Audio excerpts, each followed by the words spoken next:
Madam Chair, this is Russell Ginden with the Fiscal Analysis Division of the Legislative Council Bureau, for the record. And since we're sort of here in the hybrid meeting mode of 3 members attending physically here at the Las Vegas location and 2 are in the Zoom platform, I'll call the roll here. So, Mr. Chrome? Hi, I'm here. Mr. Zahn? Morning, present. Thank you. Mr. Levitt? Here. Vice Chair Lewis? Here. And Chair Rosenthal? Here. Okay, Madam Chair, let the record show that all the members are present either physically or virtually in the Zoom meeting platform. Thank you. The next agenda item are opening remarks. So good morning. For the record, my name is Linda Rosenthal, Chair of the Economic Forum. I'd like to welcome the members, presenters, staff, and any members of the public to this meeting of the Economic Forum. I would like to thank the Legislative Council Bureau staff for their assistance in setting up this meeting and their work today to allow us to hold this, complete this meeting's agenda. I would like to start the meeting by refreshing everybody's mind that the Economic Forum is statutorily required to provide a forecast of unrestricted general fund revenue for the current fiscal year, fiscal 2023, fiscal 2024, and fiscal 2025 of the next biennium on or before December 3rd. However, since the 3rd falls on a Saturday this year, the forum is allowed to meet on the following Monday or Tuesday. This is the forecast that is required to be used by the governor in developing the executive budget that will be submitted to the legislature for the 2023 regular session. As the plan to work towards this statutory December deadline, we will have several informational presentations at today's meeting. Additional informational presentations as well as preliminary forecasts presented at a meeting currently scheduled for November 14th, and then a meeting on December 5th to approve the required final general fund revenue forecast. This is the process that has historically been used to develop and approve the required December general fund revenue forecast. I would like to take this opportunity to thank my fellow members for their service to the forum.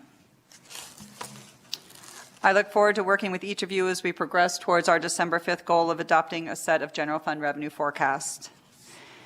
The last time we were tasked with preparing a forecast was back in May of 2021, when we were still deep in the throes of the pandemic. It was very challenging to predict the timing and pace of a potential recovery back then, and I think it may also be just as challenging this forecast cycle, given the current economic conditions. With that, I would like to ask whether any of the other forum members have any opening remarks they would like to make. Good? Great. Then I will proceed with any public comment under agenda item number 3. I will also ask Mr. Ginden, as staff to the forum, to assist me as needed in conducting today's agenda. I'll first start up in Carson City. Is there anyone in the Carson City location that would like to provide public comment? Madam Chair, there's nobody rushing up to the microphone up here. Thank you, Mr. Nakamoto. How about in Las Vegas? Anybody here in Las Vegas that would like to make a public comment? Nobody rushing up to the mic here either.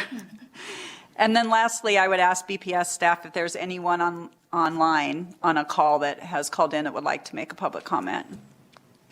Chair, there are no callers for public comment at this time. Thank you. Okay, that concludes agenda item number 3. The next agenda item is the approval of the minutes from our June 9th, 2022 meeting. Are there any comments or questions regarding the minutes? If not, could I hear a motion to approve those minutes? Yeah, if there's I'll second then. So I believe the motion was by Mr. I'm sure Chrome? Yes, Mr. and Chrome, seconded yes. by member Lewis. So Madam Chair, then with the motion second, then I'll call the roll for the vote for the approval of the minutes, if that's okay with you, Madam Chair. Thank you. Mr. Chrome? Aye. Mr. Zahn? Aye. Mr. Levitt? Aye. Vice Chair Lewis, Aye. Chair Rosenthal. Aye. Madam Chair, let the record show that the motion to approve the minutes from the June 9th, 2022 meeting were approved unanimously. Thank you. Thank you. Okay. Presentation on the state unemployment outlook will be given by David Schmidt, Chief Economist, Research and Analysis Bureau, Department of Employment, Training, and Rehabilitation. Welcome, Mr. Schmidt. Thank you, Madam Chair, and members of the forum. I'm just pulling up my presentation here pretty quickly. So if you were looking through the minutes, a lot of the, I guess for the record, my name is David Schmidt. I'm Chief Economist for the Research and Analysis Bureau for the Nevada Department of Employment, Training, and Rehabilitation. And if you're looking through the minutes, a lot of the things that I'm going to say here echo what I said back in June. Over the last 4 months, for the most part, the trends that were taking place have continued to take place with a few milestones that we've reached in that time. First, employment has fully recovered. We have surpassed our February 2020 employment levels. This happened in June, which we released in July. June and July actually gave us pretty strong employment growth. In August, we saw a bit of a step back from that.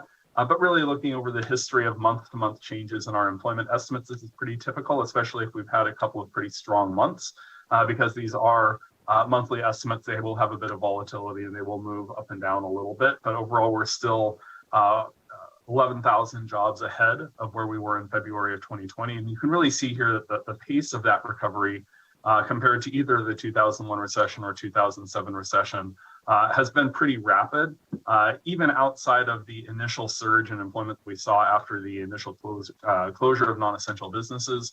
We've continued to see jobs be added at a pretty rapid pace. Nevada over the last roughly year and a half has been either number 1 or number 2 in job growth over the year, fed in part by the recovery that we've seen over that period. If you look through the various industries, you can see, looking at the green numbers at the left side of this chart, that most industries are above where they were in February of 2020. The major exceptions to that are, in particular, the casino hotel industry, which is wrapped up into accommodation and food service and leisure and hospitality near the top of this chart, still down about 30,000 jobs. If you were to separate accommodation and food services, you'd see food services is about 10% above where it was at that time, and the accommodation industry is at about 82% of where it was. Other areas where we remain below that February 2020 level are administrative and waste services, which includes temporary help workers, other services, which is sort of the general catch-all for all other personnel services not categorized somewhere else, but usually has some pretty strong ties to the leisure and hospitality industry, particularly in Las Vegas, and then state and local government. Those are the major areas of the economy that haven't recovered. On the flip side, you have transportation, warehousing, and utilities, which is far above where it was.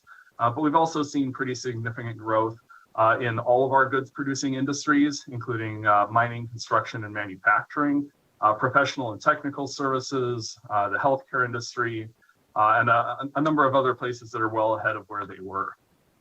And another way to look at this is this chart, where the total size of the box is all employment in the state as of August of 2022. The color of the box tells you the level of recovery, with areas that are more red being less recovered, areas that are a brighter green being more recovered. You can also see here the average weekly wage in 2021. And one of the important takeaways here is that in those areas where we're seeing recovery, a lot of them are paying above average wages in the state. For comparison, according to this piece of data, the average weekly wage in 2021 was about $1,140 per week. And so you can see, for example, in financial activities, which pays $1,668, manufacturing $1,348, wholesale trade $1,670, construction $1,334, healthcare $1,209. You can see a lot of these industries where we've recovered pay above that $1,100 wage. Even transportation, warehousing, utilities, which is a little bit below that mark, still pays considerably more than the accommodation industry, which is at $840 per week. There are some exceptions. Food services is a little under $500 per week. And government, one of the areas where we haven't recovered, tends to pay above average wages of $1,450 per week. But on average, the areas where we're growing are also areas that tend to pay more. And so this is having some impact in the average wages that we see in the state as well. Hi, David. Quick Yes. question, please. This is Vincent Zahn. That chart that you just showed, that includes both full-time and part-time employees? Yes, this comes from our quarterly census of employment and wages. And so what we do is we take all the wages paid in that industry divided by average employment in a quarter and divide that by 13. And so this makes no assumption about the hours. It also includes someone who might work for 5 weeks and not 8 weeks because they will still have some wages in that amount. So it is over the course of the entire quarter, total wages, average employment divided by 13. Thank you. Looking at employment in a few selected industries, again, the trends that we have been seeing continue to be the case.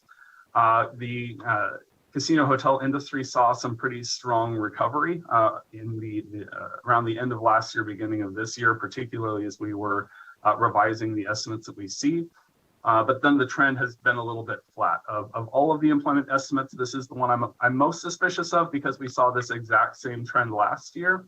And I know that the national numbers for leisure and hospitality, the Department of Labor has reported, will be revised upward. So we might see that this is actually a bit stronger than what it looks like right now. However, as of right now, these are the best monthly estimates that we have. And we've seen a pretty flat trend in both the Reno and Las Vegas areas.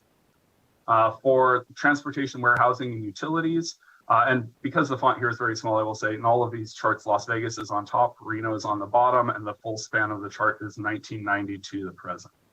So in the logistics employment, we've seen strong increases in the Las Vegas area, stronger than we've seen in the Reno-Sparks area coming out of the pandemic. And so we've seen some real growth in this transportation, warehousing side. And that's really, Las Vegas is really where that's being driven. In the state, manufacturing employment has seen very steady increases in both Las Vegas and Reno. Interestingly, total employment in each of these areas is about 30,000 people. What's particularly encouraging, I think, is for Las Vegas, until recently, it was kind of below the peak that we saw prior to the Great Recession when construction-driven manufacturing like gypsum, drywall, cabinets, things of that nature took a larger hit in the Las Vegas area coming out of the Great Recession. We have surpassed that total employment. So we're at all-time high for manufacturing employment in both Las Vegas and Reno. Construction employment has also been recovering and is above pre-pandemic levels. In both Las Vegas and Reno, it's below Great Recession levels. While we're in this place where housing prices is something that people are thinking about, I think it's encouraging to know we haven't seen that rapid acceleration and boom in construction employment that we saw in the Great Recession. So we don't have that sort of overweight emphasis on the construction industry in our economy right now compared to the Great Recession, which I think as we're in a time of higher uncertainty around housing prices, I think that leaves us less exposed than we were in the Great Recession. I think that's good news for our economy. So we're recovering, but we're not accelerating the way that we were then. Switching to unemployment, similar to in June, unemployment is low. It's continued to decline. We're currently at 4.4%, which is 0.7% higher than the US as a whole.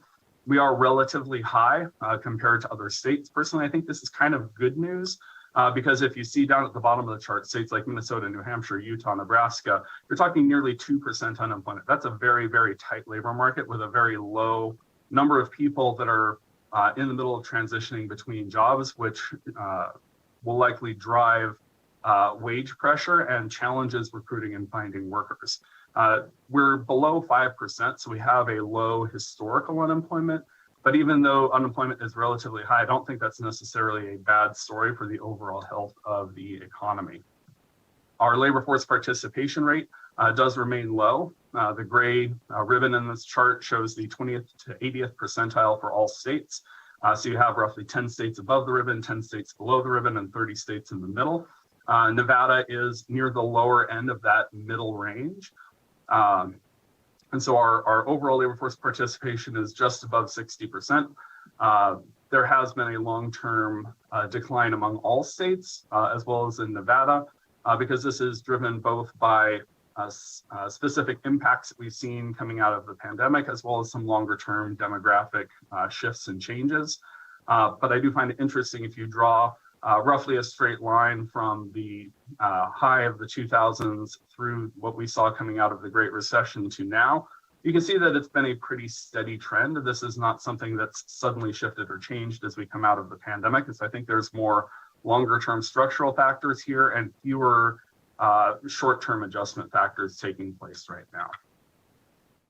Now, looking at wages in Nevada, the next three charts are all sort of a piece of a whole, where you look at total average weekly wages. I will note this chart uses a different measure than the box chart earlier. This is from a monthly estimate of wages coming from the Current Employment Statistics Program, and it specifically estimates weekly wages as a roll up of average hours being worked and average hourly wage. And so it gives you a slightly different number, but it's a different way of looking at a similar measure.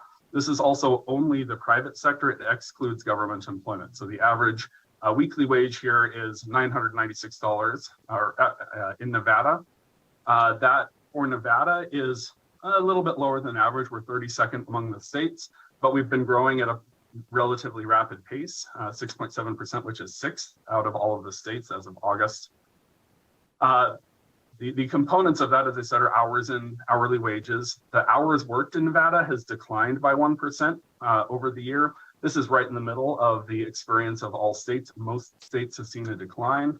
And this is likely driven in part because the hourly wage has been increasing. And Nevada's hourly wage has been increasing at a relatively rapid pace of 7.8%, which is fourth out of the states for all private sector workers. We're higher in some areas, we're lower in some other areas. But overall, Nevada's hourly wage over the last year is up about 8%. In other terms, no one's surprised to hear, I'm sure, that interest rates have been rising. They're rising relatively rapidly. Here you can see the effective federal funds rate over the last roughly 40 years. And as the interest rates are going up, the yield curve is inverted, and so short-term rates are higher than long-term rates, and this is often seen as a potential indicator of a recession. That shows up in the news, where you have a couple of random headlines, recession odds, odds of avoiding a recession less than 50-50, 98% recession risk. Lots of different takes on this. I did choose some of the most dramatic ones for illustrating the fact that a recession and concerns of a recession are definitely something that's on people's minds. In contrast, currently our level of unemployment claims is really, really low. This chart, I'll highlight the left axis here is a logarithmic scale. So each line that you see is a doubling. Each label on the chart is a quadrupling in the level of claims. And this is unemployment claims, new claims being filed compared to total employment in the state. You can see the impact of the pandemic here, where we shot up to roughly 64 claims per 1,000 workers. This is much, much higher than anything else we've seen, where it's several orders of magnitude larger than even the Great Recession or 9/11 as examples. Currently, we're on the flip side, where we're down near the bottom edge of this chart. If you draw a line across the lower than the lowest points in everything other than a single week of reporting issue, which spikes really low, we're currently at 1.2 or 1.3. So we have 64 times fewer initial claims per employed person than we saw at the height of the pandemic. Through the 90s, this measure hovered at about 3. And so we're about half what we saw during a decade-long economic boom. So we have a very small number of people relative to the number of workers in the economy filing for claims in any particular week. Over the last year, I really want to look here at the left column and the right column. This is a number of different measures from the unemployment insurance program, total claims coming in, total weekly claims being filed. And if you look at the August 2022 numbers and the 12-month average, you'll see that in a lot of cases, they're pretty close. And what this tells me is that over the last year, we've been pretty stable. We haven't seen huge spikes. We haven't seen huge drop-offs. Our level of initial claims is a few hundred higher. Our total weeks that are being paid is a few hundred lower. The total dollar amount being paid is a little bit higher, but that's in part because the average benefit amount has risen. The total number of weeks being filed is down a bit. Probably the most dramatic number for me is the exhaustion rate, the share of unemployed workers who use up all of their benefits prior to exiting the program. Typically, this has been about 30% even in good times. And so to have a 21% exhaustion rate is incredibly low by historical standards. And that tells me there's a lot of opportunity for workers to find work. This is not a great surprise. We know it through the number of job openings and some other measures. Also, if you look at the total share of quits, the BLS produces the job openings and labor turnover survey. This measures a number of measures, which you can see in the table at the bottom of this chart. But some of the interesting ones for me are quits and total separations. What share of the people who lose work are doing so voluntarily versus being laid off or discharged? You can see here the share of quits or quits as a share of total separations is the highest it's been in the relatively short history of this program, both in Nevada and the US. It's been a bit higher in the US, but it does appear to be leveling off there. But this tells me that workers still feel a great deal of confidence about leaving work to either retire potentially or to seek other work or for some other reason. More workers are voluntarily leaving, so they don't feel that need to hold on to their job and kind of adopt a defensive posture. They're still going out and being willing to quit. And you can see this in both the solid 12-month average line as well as the fainter dotted individual monthly values here. That being said, there does appear to be a little bit of a shift taking place. These charts look at the level of job openings on the vertical axis and the level of hires on the horizontal axis and how much they've changed over the past year. And so you can see in a lot of industries, and I'm just going to kind of flip through this pretty quickly. If you want to look at the details, they are in your packets. But the general trend of these arrows is that the job opening rate does appear to be sliding in a lot of industries. It's come down over the last year. And this is also true of the quit rate. So the level of quits, while still high as a share of total separations, does appear to be shrinking just a little bit. Some industries it's up, but I think broadly across a lot of industries, you can see that some of these measures do appear to be coming down a little bit from the very high level that they've recently been at. So where does this leave us overall? I'd characterize the economy right now. We are, in terms of employment, shifting from that rapid recovery to a more slow economic growth based on underlying trends like population size and the normal factors that drive employment as opposed to recovering the jobs that we lost during the pandemic. The level of unemployment is pretty normal and it's consistent with prior periods of economic strength. Unemployment claims are pretty low and quit rates are high. So we still have a pretty tight labor market, though it does appear to be loosening a little bit. And we see that in the national hiring rates and job opening levels coming down a little bit. And so I think we're still in a strong labor market. There does appear to be a little bit of softening, but I don't think that we're seeing any imminent signs of rapid deterioration in the economy at this point in time. And that is all of the slides I have, and I'd be happy to answer any questions that the forum may have. Thank you. Any questions from any of the forum members? David, in a couple of months, we've got to estimate revenues for the state, as you well know, for the next 2.5 years. And let me just ask the question, if you had responsibility to do that, what recommendation would you give us as to how you would see that, given everything you've seen? What do you think is going to happen for the next 2.5 years? So David Schmidt again, and I would first put an asterisk and say I tend to be a pretty optimistic person. So if I'm looking ahead, like I will take the glass half full perspective.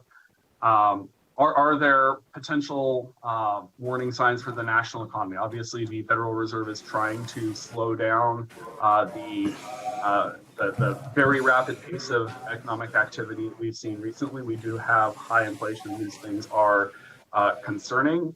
That being said, I feel like Nevada is still in a pretty strong place. I do think that the level of unemployment we have right now is actually more healthy than a number of other states because it is a little bit higher and there's a little bit more looseness in that labor market. It's possible for unemployment to be too low and job conditions to be too tight. That makes it a overall burden on economic activity. And so I think we're in a better spot in that regard than a number of other states. I recently had to produce some projections for unemployment benefit payments over the next few years and how that would affect the unemployment trust fund. And I did not include any factors to say we're heading into a recession and we should expect benefit payments to rise. I do think that we will see some rising costs in terms of total wages. And so we look at average wages and average benefits rising due to that increase we've seen in wages over the next few years. But I didn't build in expectations of a major downward shift, really just I would expect inflation to come down and that the pace of those wage increases to slow. But I think they're probably going to still be affecting us for, I would guess, at least the next year. Even if the pace is slowing, that means you're still accelerating, even if it's at a slower rate over the next several months. But I think there's a difference between loosening very tight conditions and going into a decline in overall economic activity. And I would characterize my expectations for the next few years as hopefully loosening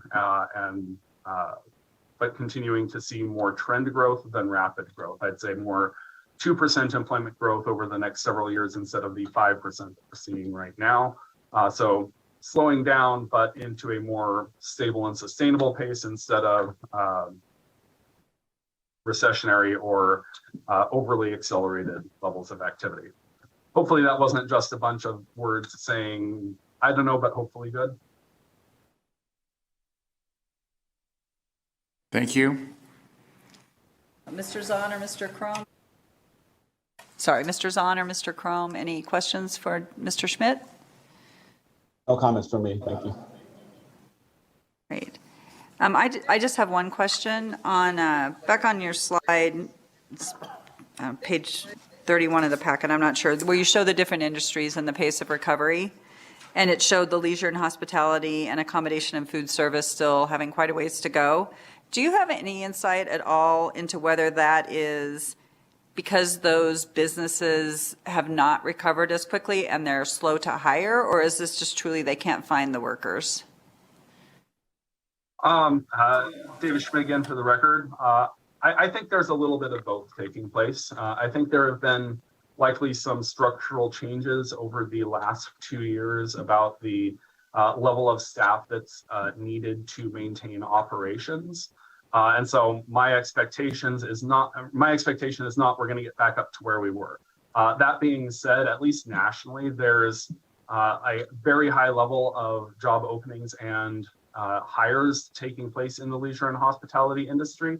And so unfortunately, that data isn't available at the state level, but using that to set expectations locally, I think it's likely that there's still a desire to hire people. I know that I've seen gaming properties in the number of job ads that are being posted as some of the largest ones. So there's an effort to recruit workers that's out there.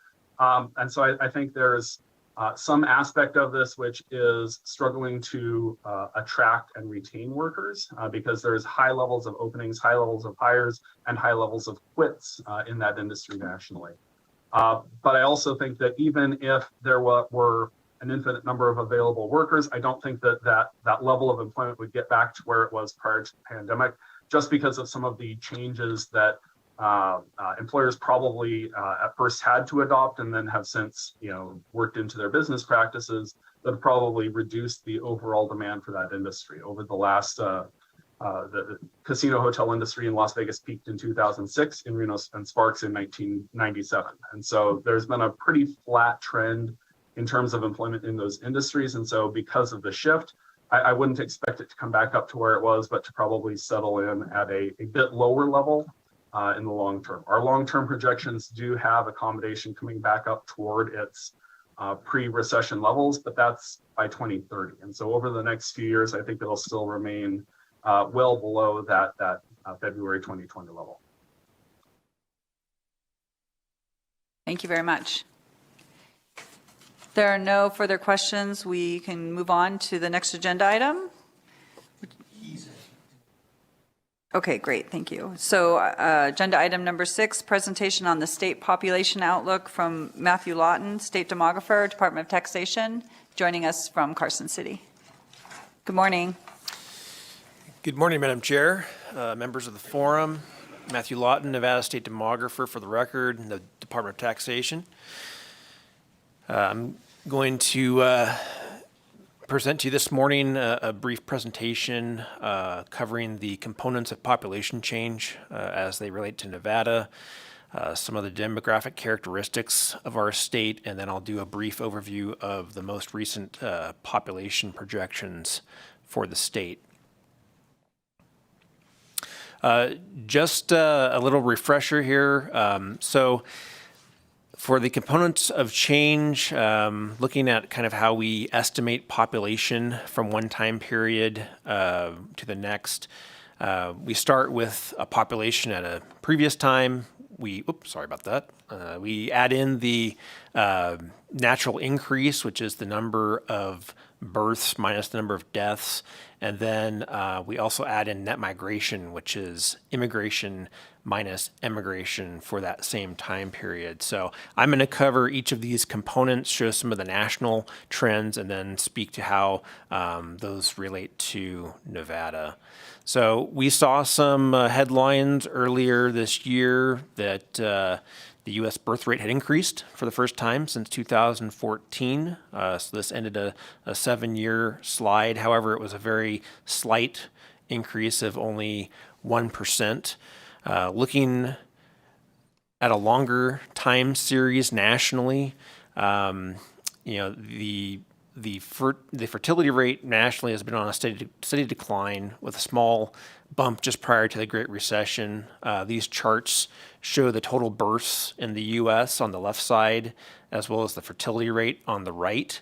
The fertility rate is the number of births per 1,000 women of childbearing age, and they both show this gradual decline nationally.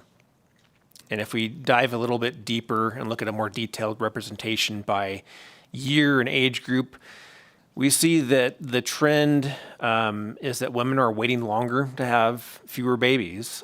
This chart on the right shows that since 1990, women have delayed births into their late 20s and 30s, and overall are giving birth to fewer children. So now taking a look at Nevada, here's the total births over the last couple of decades, and we can see a similar trend nationally, the slight bump just prior to the Great Recession, and then the slight downward trend. But if we normalize that for population of women of childbearing age, we can see that there is a steady decline in our fertility rate for our state. So then looking at the other component of natural increase, the deaths. So we have on the left, the chart shows the total deaths annually in Nevada over the last decade. If we normalize that for population, we can see that Nevada hovered around 8 deaths per 1,000 people until, of course, the COVID pandemic. And then we can obviously see the impact of the pandemic on those last 2 years of deaths in our state. So the picture becomes clearer when we subtract the deaths from births to derive the natural change. I reported last year to this forum that in 2019, which was pre-COVID, there were 8 counties in Nevada that were already reporting a negative natural change, so more deaths than births, with one that was reporting single-digit increases in net births. By 2020, the number had increased to 9 counties that had either 0 or negative natural change, and 2 with single-digit birth increases. Now, as of 2021, our latest year of data, we have 13 counties with negative natural change, with one reporting single-digit net births. So only Clark, Elko, and Washoe counties had significant births over deaths. Now, obviously, we have to consider the pandemic impact over the last 2 years. But even if we look at the pre-COVID trend, we can see the obvious decline in the natural growth in our state. So we turn to migration, the other component of population. So shifts within the United States, or what we call domestic migration, people moving from state to state, have been the primary driver for population growth in Nevada for the past several decades. There's no direct measure of these shifts. However, we do have some data, such as the IRS. They do publish data based on tax returns. It tends to lag by a couple of years. The latest data set, which is what this chart is based off of, was published in May, and it shows migration patterns for the returns that were filed between 2019 and 2020. This data does have its issues, such as non-filers and so forth, but it offers a glimpse of domestic migration patterns. So as we can see, most counties in Nevada showed a net population gain from 2019 to 2020. However, if we compare that to the net gain in 2018 and 2019, we can see that there was nearly a 10% decline in the net inflow from year to year into the state. And again, we have to take this under the context of the pandemic, because 19 to 20 was when the pandemic was first impacting us. However, if we look at some other subjective measures, we can see that there is evidence of perhaps a declining trend in domestic migration into the state. One of the more interesting sources that I look at are the annual mover studies published by various companies. For example, U-Haul, they have an annual report that they released, and their latest figures showed Nevada dropping from number 8 for inbound moves in 2020 to number 29 nationally in 2021. United Van Lines, they have consistently shown Nevada slipping since 2018, down to number 31 in their latest study. North American Van Lines, they show that in 2021, outbound moves have overtaken inbound moves in Nevada for the first time since 2012 in their study. We also have to consider international migration. This is population that will be moving into the state from other countries. The Census Bureau does provide an estimate of net international migration for the U.S. in their annual population estimates. And these estimates are allocated as a share to each state in those estimates. Toward the end of the last decade, the estimates showed a significant decline overall in international migration, which is reflected in this chart. However, there seems to be indications that perhaps this was overestimated. Due to pandemic delays and some other administrative issues, the Census Bureau has not yet published a final intercensal series of population estimates for 2010 to 2020.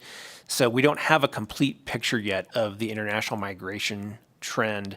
The 2020 and 2021 figures shown in this chart are from the Census Bureau's latest vintage of population estimates, which use a different population-based derived from the 2020 census. So we have to take this data series with a grain of salt, because the years that are highlighted in yellow are not derived from the same estimate base as the 2020 and 2021 figures shown. So I would expect by this time next year, we'll finally see those intercensal estimates that will give us a more complete picture of the international migration trends over the last decade. So to summarize the components of change, fertility rates, they continue to decline nationally, and that's reflected in Nevada as well. Women are waiting longer to have fewer babies. Our natural increase continues to decline, which was accelerated by the pandemic. Indications are that domestic migration to Nevada is slowing, although I would caution that we need more post-pandemic data to really understand what's happening there. The international migration picture is still unclear because we don't have that complete intercensal update from the census. Moving forward into the demographic characteristics of the population, Nevada is getting older. If we compare the 2010 decennial census to the latest 2021 vintage census estimates, we can see that the median age for Nevada increased to 38.7 years old, which is just about equal to the national median. If we look at the change between 2010 and 2021, we can see that most Nevada counties increased in their median age, 2 held steady, and 1 dropped in age. Statewide, the median increased by 2.4 years, which was faster than the national increase. For race and ethnicity, I tried to find some different ways to illustrate the changing composition of race in our state. On the left is a donut chart comparing the racial and ethnic distribution in Nevada for the 2010 census estimate base. That's the inner ring on the chart. And then the 2021 vintage census estimate is shown on the outer ring. So you can see the proportional increases for each racial and ethnic group with the exception of the white alone category, which decreased during that time period. So this is also illustrated in the chart on the right-hand side, which visualizes each category by the rate of change. So the largest increase that was reported was in the 2 or more races category, followed by Black or African American, Asian, and then the Native Hawaiian and Pacific Islander category. So I'd like to share with you a summary of the latest population projections that I published on October 1st. A little bit of background on the methodology for these projections. They're primarily based on an independent econometric model produced by Regional Economic Models Incorporated, or REMI. This model has been used by the state demographer for over 20 years. It's a well-regarded model. It's existed since the 1980s. It's used by various state and local governments and academic institutions. The latest release used for these projections was published in June. It was updated to include sector employment data through the second quarter of 2021. Employment forecasts for upcoming economic development projects as provided by the Governor's Office of Economic Development and the regional development authorities were also included in this model. So overall, the model showed a cumulative population increase of just over 500,000 over the course of the next 20 years. If we look at the growth rate, we can see a general slowing of the population growth rate statewide during that period. Although growth is projected, it's not forecasted to be at the pace that we've seen in recent decades. To provide some detail to these projections, the model showed a gradual decline in growth for the 2 most populous counties in the state over the next 20 years. Still growth, but just a declining rate of growth. While the rural counties showed a fairly steady rate of growth. And I tried to divide this up further by region. The southern and northwestern counties, they mirror a slowing growth rate. The central counties showed a fairly steady growth rate through the time series, and the northeastern and north central counties showed a slight increase in growth toward the middle of the series. So a little bit more of a geographically defined trend there. So for concluding the projections, we do have to take some of the risks into consideration. Especially coming out of the pandemic, and the impacts on the economic indicators from the pandemic. So the risks that we really should consider are there was a stronger employment recovery coming out of the pandemic than was predicted in the baseline model. So that could inflate some of the population growth that was shown in the earlier years of the projections.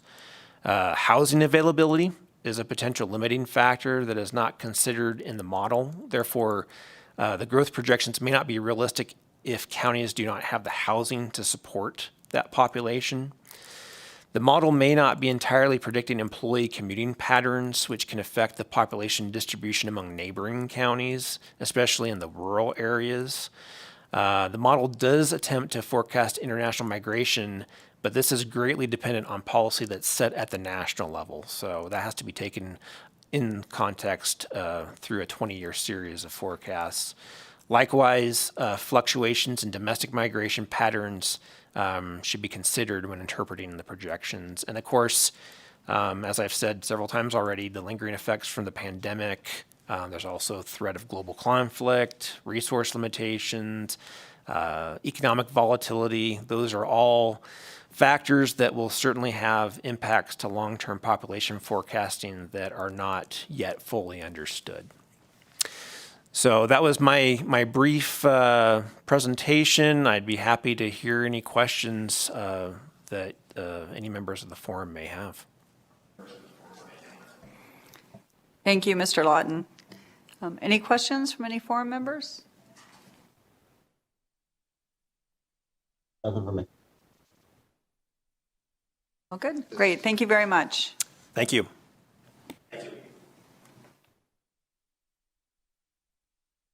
Okay.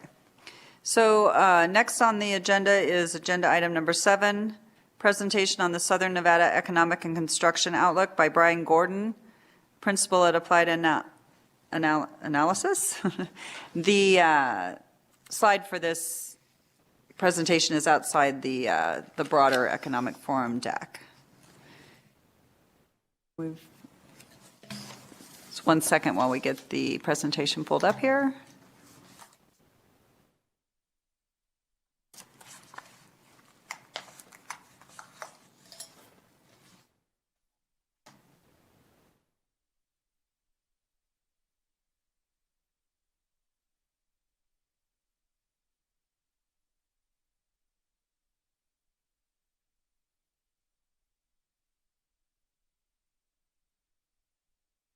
Good morning.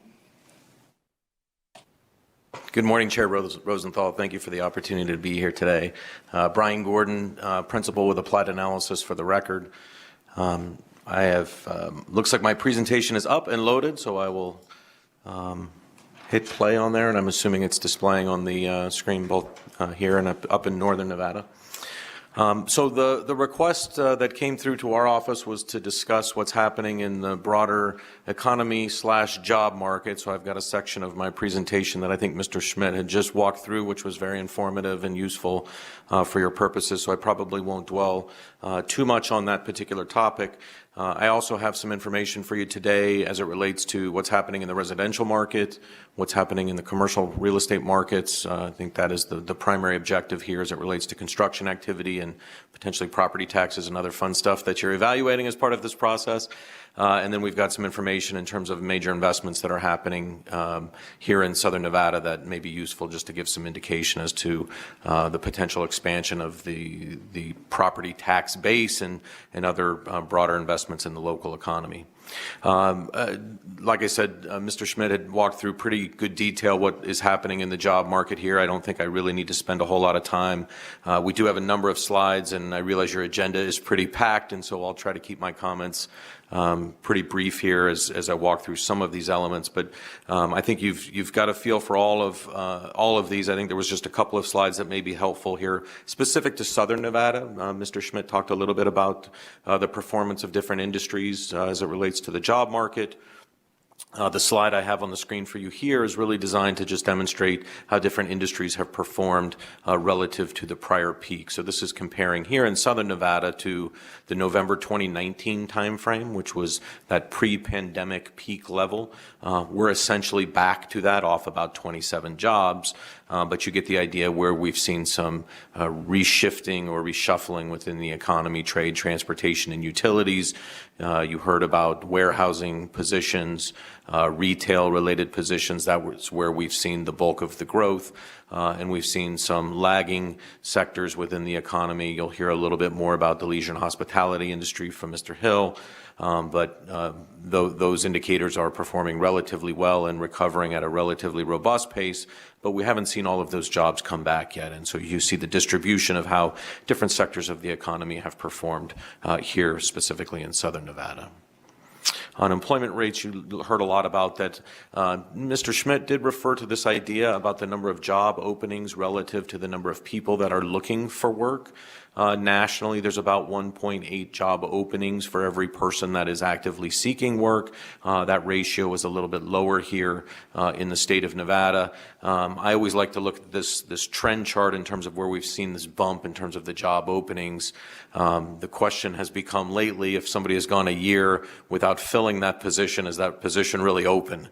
And so I think we've all been struggling with that from an employment standpoint. A number of employers are suggesting that their folks are doing more with less. And so it is a relatively tight labor market. But again, we're starting to settle into a little bit more of a more stabilized pace in terms of overall employment growth. Those were some high points relative to the job market. I think where there seems to be a lot of interest here is trying to understand exactly where the housing market is positioned here in Southern Nevada and what the expectations might look like on a go-forward basis. And so I've got a handful of slides here as it relates to the residential sector, but I'll probably just summarize it in the fact that we have seen some pretty robust price appreciation across the board in the resale market. We've seen elevated price points in the new construction market for a number of reasons, including the cost of development activity, both land, labor, as well as the materials costs. All of that is just contributing to elevated price points. Now, we've seen a pretty dramatic shift here in the last few months. The recent increases in mortgage interest rates. You heard a little bit earlier about the federal funds rate. All of that is flowing through the economy, and we've now seen some upward movement in mortgage interest rates, and this is playing a significant role in the housing market, and that has slowed demand dramatically. I'll walk you through a few of those slides, but I think the reality is that we've seen price points up pretty significantly. A lot of wealth has been generated. A lot of equity has been gained by homeowners. We may start to see some of that give back. I think we've seen some early signs of that giving back. As you all are contemplating public revenues, you understand how the assessment process works and the timing of all of that and a little bit of a lag. So we've seen these sharp increases. We are seeing some settling or a little bit of a pullback in terms of pricing. And so as you think forward the next year or two, certainly there's some give back that may be there, but the timing of that may be slightly offset by the fact that we have seen this ramp up and now we're seeing a little bit of a softness. So I'll walk you through some of the trend lines that hopefully depict some of that for you. You just heard Mr. Lawton talking about population growth. The reason I have this on my slide is more people coming to Southern Nevada essentially translates into more demand for housing. These are the year-over-year changes and some of the official metrics that you just heard about. We ranked number 8 statewide in terms of overall population growth. You just saw the forecast for where the market is headed. We do expect to continue to see folks move into Southern Nevada specifically. We have looked at some more near-term indicators, things like the number of driver's license surrenders. These are the number of people that go into the local Department of Motor Vehicles offices, exchange their out-of-state driver's license to get a local ID. We track that over time because we can track that more month by month, a little bit more near-term. What you're seeing on the screen is about 78,000 people in the last 12 months have exchanged an out-of-state ID for a local ID. That tells me that people are still moving here and moving here in pretty significant numbers. You can see historically on the chart that we are at or above the levels we've seen for the better part of, or in fact, more than a decade. And so that tells us that a lot of folks are continuing to migrate in. We also look at other monthly indicators like the number of homes that are connected to the local power grid. That also gives an indication as to the number of people that live here and the expansion that's taking place in the residential market.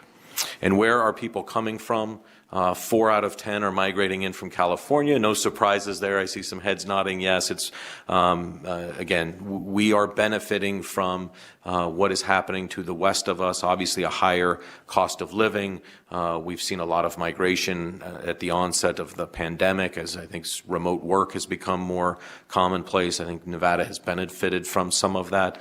But historically, we would expect to see about 1/3 of the people migrating into Southern Nevada coming from California. Those trends are continuing. And so from that standpoint, we have this steady influx of folks. I think for the last 2 years, California has actually reported net out-migration. That's the first time we've seen that, the first 2 times we've seen that in our history. And so there is a little bit of a shift going on there. And given our proximity and relatively low cost of living in a broader sense, I think we are benefiting from some of that migration activity. And then where are people moving to? This map here is really just designed to demonstrate how the market has built out over time. Here in Southern Nevada, the Las Vegas Valley, all of the growth is taking place around that periphery of the valley, where we tend to see higher land costs, master planned community development along the 215 Beltway. Again, premiums across the board in terms of that underlying real estate, and that has translated into higher costs for residential development activity, which ultimately is borne by the home buyers in the new construction market. A heat map relative to where that development is taking place and some of the larger subdivisions, if you will, that are actively selling homes today, again, around the 215 Beltway, starting really up in North Las Vegas, the Valley Vista Master Plan community around to the northwest. You have the Sky Canyon community up to the northwest, Summerlin around the 215 Beltway, and then into Henderson. You have some areas there, including Cadence on the far southeast of the map. But really, that is where the bulk of the new construction activity is taking place. Home price trends have, as I mentioned, skyrocketed as of late. We've seen a significant amount of demand. These are data sourced to the Las Vegas Realtors, so these are your primarily resale transactions that are taking place, single family as well as attached product, your condos and townhouses. They've been up dramatically. You see they're up about 11% year over year. We saw home prices slip month to month. For about 3 months, June, July, August. They slid a little bit. Here in September, they flattened out, again, month to month, but we were up dramatically. Since the onset of the pandemic in March of 2020, we're up about 40% in terms of the single-family home price. And if we look to 5 years ago, we're up about 70%. So I think the punchline in here is that there is a lot of equity that homeowners have generated over the last several years. And the fact is that if we give back, we let some air out, if you will, over the next couple of years, whether that's 5, 10, 15, or 20%, the majority of homeowners are probably still ahead of the game in terms of their relative equity position. Some of these things, this commentary, I guess, that I'm providing to you and some of these data points is really to suggest that we don't expect to see massive fallout like we did during the 08, 09, and 2010 timeframe. The global financial crisis, that environment was much different. Borrowers were much more leveraged. They had very little equity in the majority of the properties that were out there. And so I think today's environment is much more stable as it relates to how individual consumers sit relative to their homes. I'll walk you through some mortgage-related data here as well, but I do think that I think that borrowers have put real equity into their homes when they acquired their properties, given some changes in the lending environment. I also think that people have been paying down on an amortizing loan for some period of time, not something that necessarily was happening during the prior boom-bust cycle. So I like where we're positioned from that standpoint, that there's some increased stability there, that homeowners are in a much more stable position, and that really there's some room to give back without putting people into a strained situation. It's maybe the best way to say that. Mortgage interest rates, I said this at the outset. I mean, this is what's driving today's environment. We updated these data just as of yesterday. The latest weekly data suggests that the 30-year fixed mortgage rate's at about 6.7%, came down a little bit in the last week. So depending on where you're at, the financial institution, but you get the idea that mortgage rates have more than doubled during the past year. And this is really designed to show you the slope and the pace at which mortgage interest rates have increased. So they're up dramatically, 3.5 points in the last year. This is what's really creating the concern in the market. This is having a real impact. Somebody that was looking for a house a year ago, let's just say they were looking at a $500,000 mortgage, and somebody that's looking at a $500,000 mortgage today, their monthly mortgage payment would be about $1,000 more a month in today's environment, just purely based on mortgage interest rates relative to where they were a year ago. $12,000 a year, you get the math, but that's a pretty significant jump. At the same time, maybe somebody a year ago that was looking for a home and was going to borrow $500,000, and now today they're looking at that same, looking at a similar property, their buying power has diminished. If you want to look at it in the inverse, to keep that mortgage payment the same amount, they can only afford about 2/3 of the price of the house relative to a year ago. So it is having an effect on folks. And then I think some of the broader economic uncertainty that you all are familiar with is also playing into people's mindsets and giving them a little bit of pause. And so we've seen sales activity drop by half in some of the more recent months. We're seeing new construction is slowing. The number of sales are slowing. We're seeing increased rates of cancellations, given many of these market dynamics that are taking place. Resale home closings, I mentioned, are starting to slow. The listing activity, I think, is another one to point out with regard to the offerings that are out there for people that are looking for homes. We have seen inventory levels go up pretty significantly. We're hovering around 10,000 units in the multiple listing service here in Southern Nevada. Yes, it is much higher than it was. I think we all had to become accustomed to the fact that homes would go on the market and sell in days, not weeks, not months. And so everybody became used to that, much like they got used to 2.5% and 3% mortgage interest rates. That environment is not here to stay, but we've seen it jump a little bit. But we're still not out of range of where we have been historically as it relates to the number of units on the market. And I do think there are a number of people that are tied to their house today. If they have a 3% or a 3.5% or even a 4% mortgage interest rate, the likelihood of them selling that house to buy another house and get into a home with a 6 or a 7 or potentially higher mortgage interest rate in the future is pretty limited. So I think we're going to see less movement. I think you'll see less homes coming on the market as a result of that. And so I think that provides an opportunity for increased stability as opposed to what we saw during the prior boom-bust cycle of the mid-2000s. Effective months of inventory is around 4 months when you look at the number of sales relative to the number of homes that are on the market. But you can see where we were during the pandemic in early 2020. You can see where we were at during the 2019 timeframe and 2016. These are not that unusual relative to where we've been. It just feels a lot different because we were so low in terms of the number of homes on the market. By price, you get the idea. Lower home prices, priced homes are in higher demand. I won't dwell too much on that. Negative equity. This is one thing I do want to mention.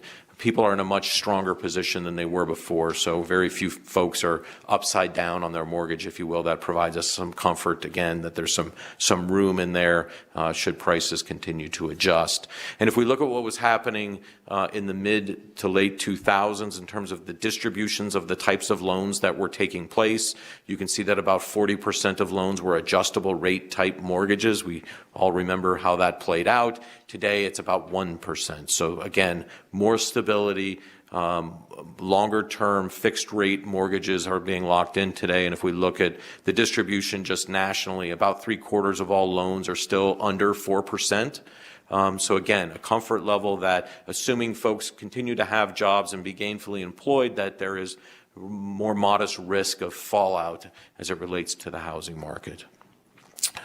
Defaults, again, are relatively low, lowest we've seen in a couple of decades. The Housing Opportunity Index, which is just a fancy term for affordability, about 22% of the typical household here in Southern Nevada can afford the typical median home price. Again, this in the last quarter was dramatically affected by mortgage interest rates. That's why you're seeing a pretty steep decline there. If prices adjust, we should see that come back up a little bit. If mortgage rates settle in, or we see any declines there, that could have that affordability index come back up. But you see where we were during the prior cycle, about 13% of families could afford the median home price back then. So not great, but home price adjustments may moderate some of these levels that we're seeing here. The apartment market, I'll just flip through a couple of slides. We will continue to see investments being made in the apartment market. That is the expectation. Multifamily product has been in high demand, although rents are also high. About 12,000 units over the next 5 years is the expectation here in Southern Nevada. I'll jump to the commercial markets to keep things moving, if that makes sense. Or any questions on the housing market? Actually, just real quick, before we move to the commercial market, I just wanted to check and see if any of the members had a question on the residential market. Just kind of bifurcate the subjects. Everybody good? None here.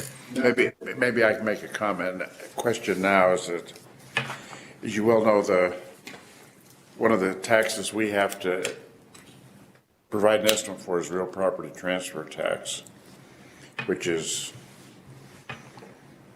largely governed by the residential side, since the commercial side have ways of getting around that so they don't have to pay it. But the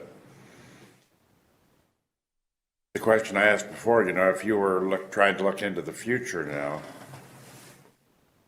on this housing market, which we know we've got competing interests here. We've got a rise in price. We've got a rise in interest rates. We've got right now, at least a diminished market. Now we've got 2.5 years, so we've got to see into the future. If you were going to give a guess or an estimate as to what's going to happen, what would you say?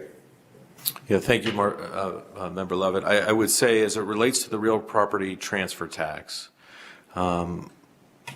my sense is that you could expect some level of slowdown there for a couple of reasons. One, I just walked you through mortgage interest rates and what that's doing today in terms of the slowdown and that we're seeing from a demand standpoint in terms of the volume of sales. I also think that at the onset of the COVID-19 pandemic, we had a lot of households that were sitting in their houses all day and all night and decided now was the time to upgrade or move up. We needed more space. We didn't like the finishes in our home. And so you saw a lot of folks that also had the opportunity to buy a house because mortgage interest rates were so low that decided to advance their home buying decision. Maybe they were on a path, we're going to look at a new home for them in the next 3 or 5 years out. Then all of a sudden everybody's hunkered down.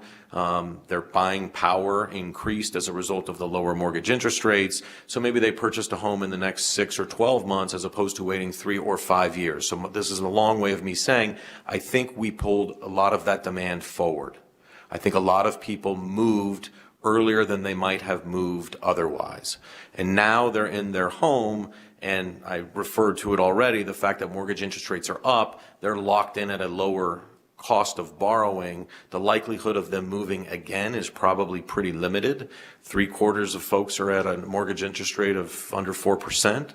So my sense is we've moved a lot of that demand forward, and that we won't continue to see those numbers in terms of the turnover, if you will, that generates the real property transfer tax continue to increase going forward. I would probably make the argument that it's more likely to slow as opposed to increase, is how I would tend to think about that from a residential standpoint.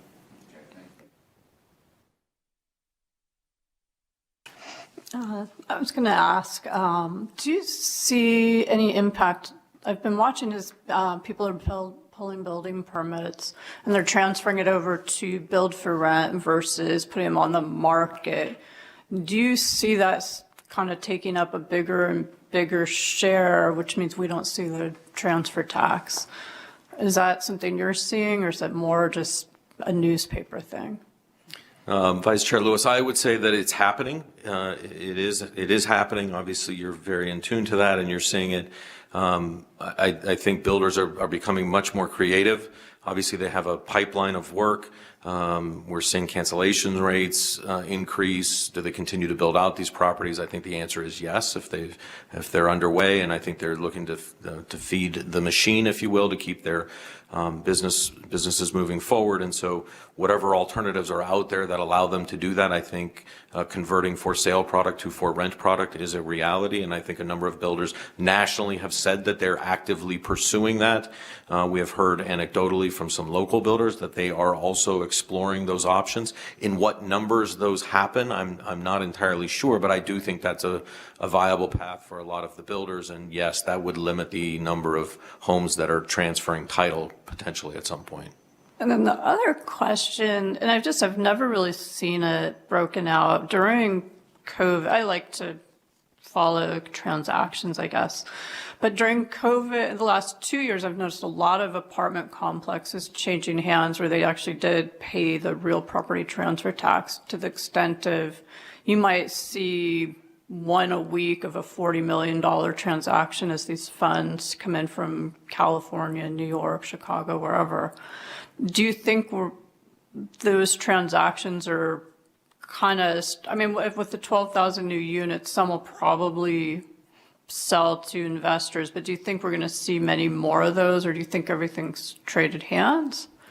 Look, a lot of those properties have traded hands, and I think we'll see fewer transactions. I mean, we're hearing the price points are coming down on the investor side. I mean, rents are still elevated, and we're seeing some adjustments for renters themselves. But from the investor side, we're seeing some of that compression there, some slowdown, if you will. Cap rates are adjusting, and we've heard deals that have anecdotally that have been under contract and have seen price adjustments during that escrow period, and buyers and sellers are becoming more creative to get deals done. But yes, the volume that has taken place historically is probably likely to slow. And so to Member Levitt's point, yes, I think there are also some potential for slowdown on the real property transfer tax side there as well. Thank you. That was kind of what my guesses were. Thank you. I just have a question. So everything you said makes complete sense with, probably a pull forward of moves. People are locked in with very low rates, all of those good things indicating that there would be a slowdown.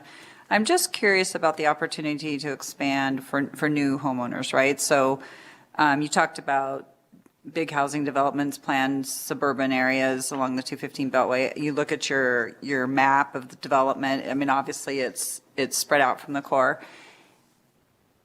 I mean, geographically, it looks like there's unlimited land, right? Unlimited space. It's Nevada. There's a lot of undeveloped land. But I do believe the federal government owns a lot of that land. Is there a barrier geographically to continuing to expand with new housing projects in this area?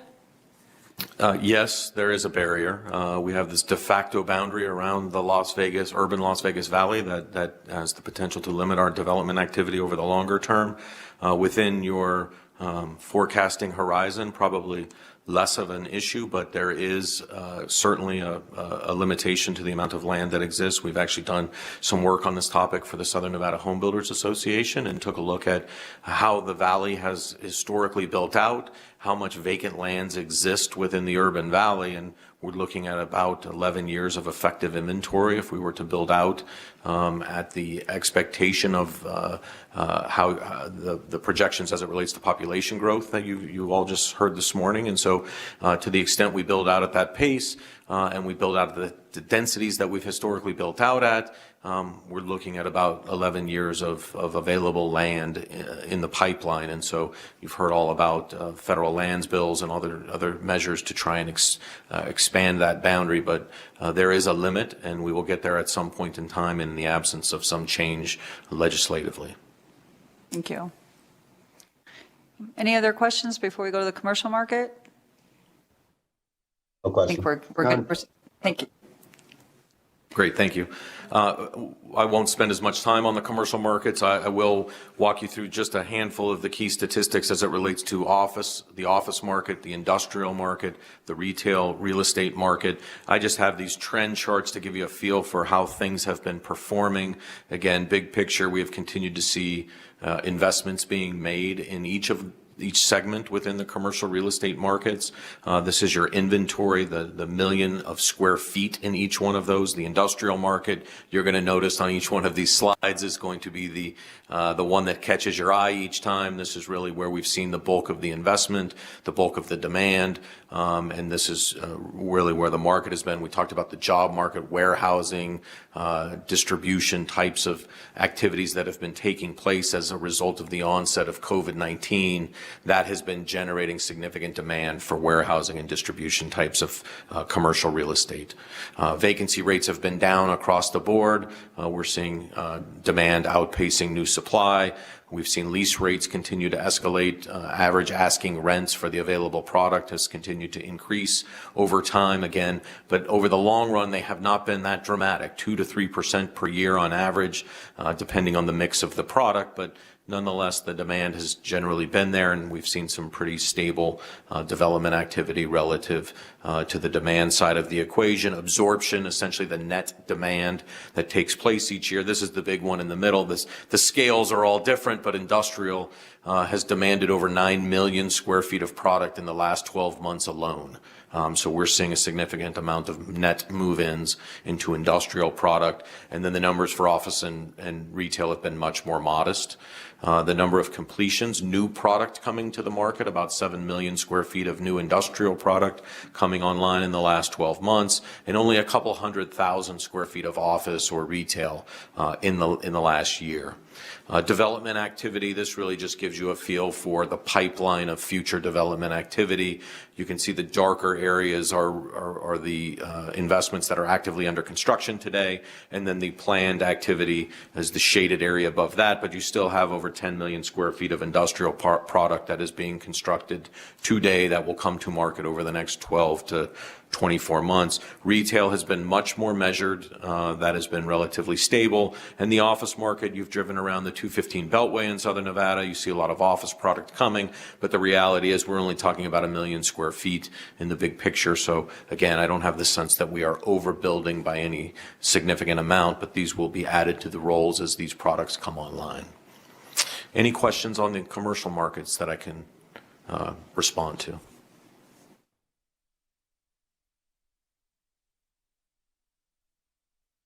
Let me ask a question, and maybe that goes beyond that a little bit.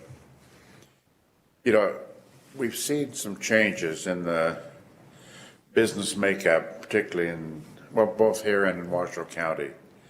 You know, we've seen industrial and all these warehouses become a much more significant part of the economy.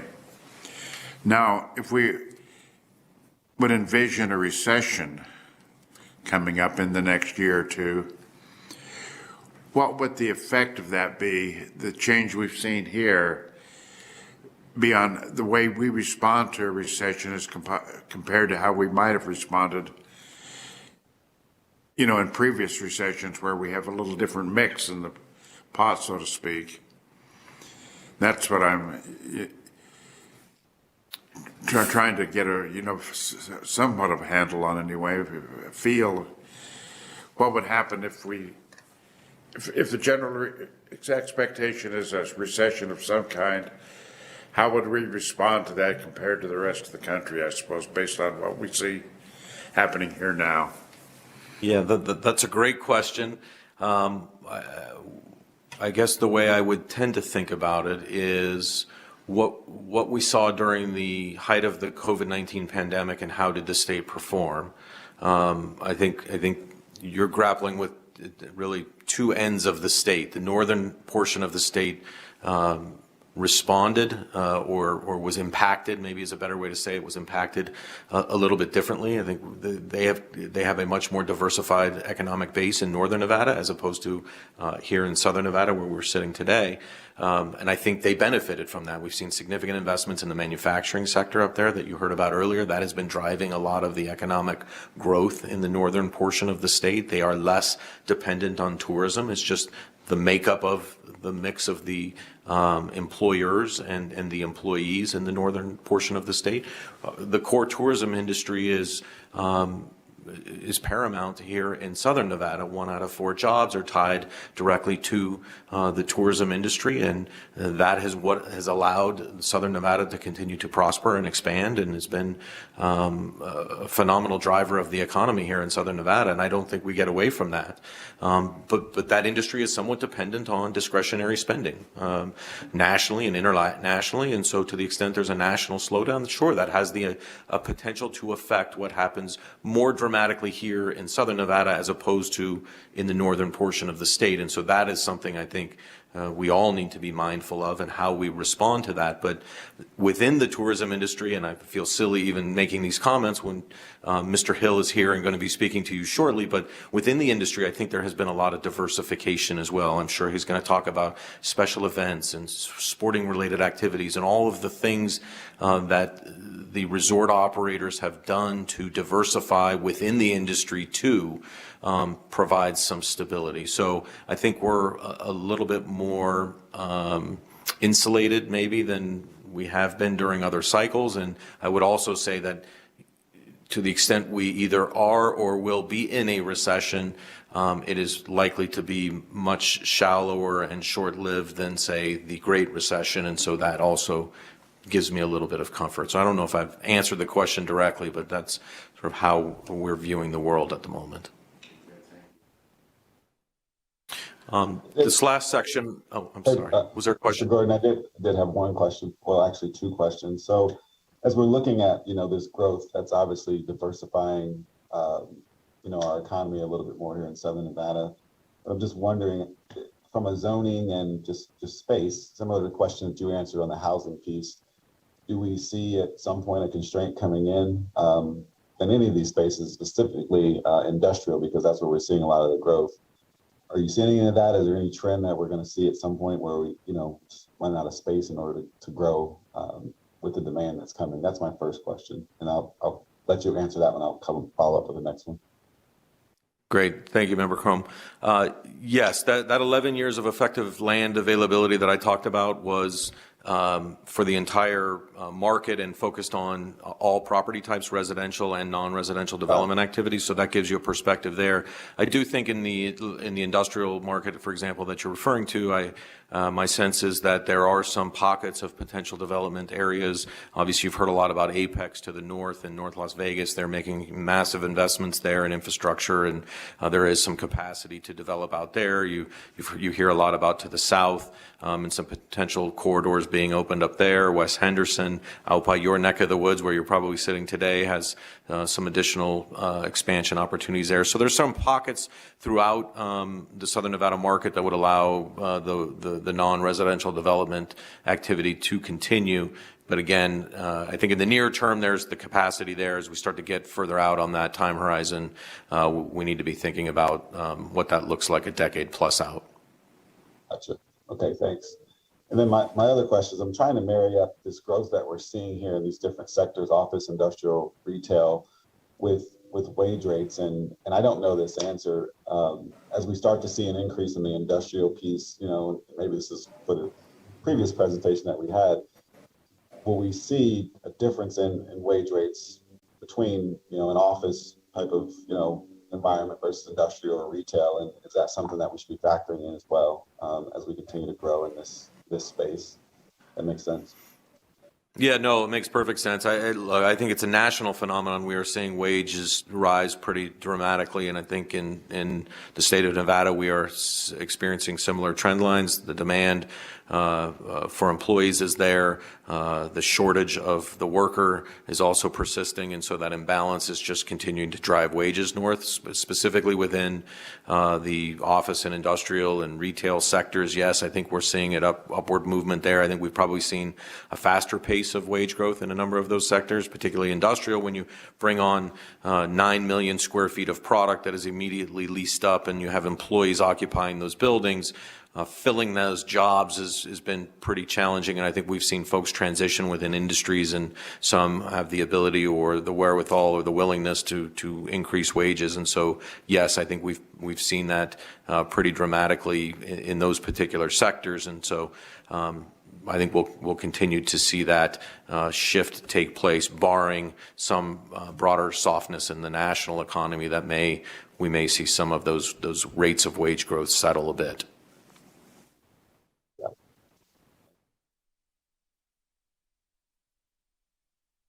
Okay, great. I know we've taken too much of your time here today. The last section was really just talking about notable investments here in Southern Nevada. I'm not going to go through these slides really at all. I just wanted to let you know we're tracking about $27 billion worth of major projects in the development pipeline, tourism-related, non-tourism-related, infrastructure-related, manufacturing, warehouses, all of those types of things, transportation and infrastructure. Clearly, the tourism industry is making massive investments in Southern Nevada. You have major venues going up, MSG Sphere, you have the Fontainebleau project moving forward, you have major events coming into town, things like Formula One that are making pretty significant investments. You have all sorts of activity taking place through Southern Nevada. About 11 to $12 billion of that number is really actively under construction today. I'm not here to tell you all of that is going to happen, but a number of them are in underway and in the pipeline and actively in development. And so there's a lot of people betting on Las Vegas and continuing to make investments, which provides me some comfort that we will continue to see some stability in the economy going forward. Thank you very much. Okay, next agenda item is agenda item number 8, presentation on the Northern Nevada Economic and Housing Outlook by Fred Steinman, Director, University Center for Economic Development, University of Nevada, Reno.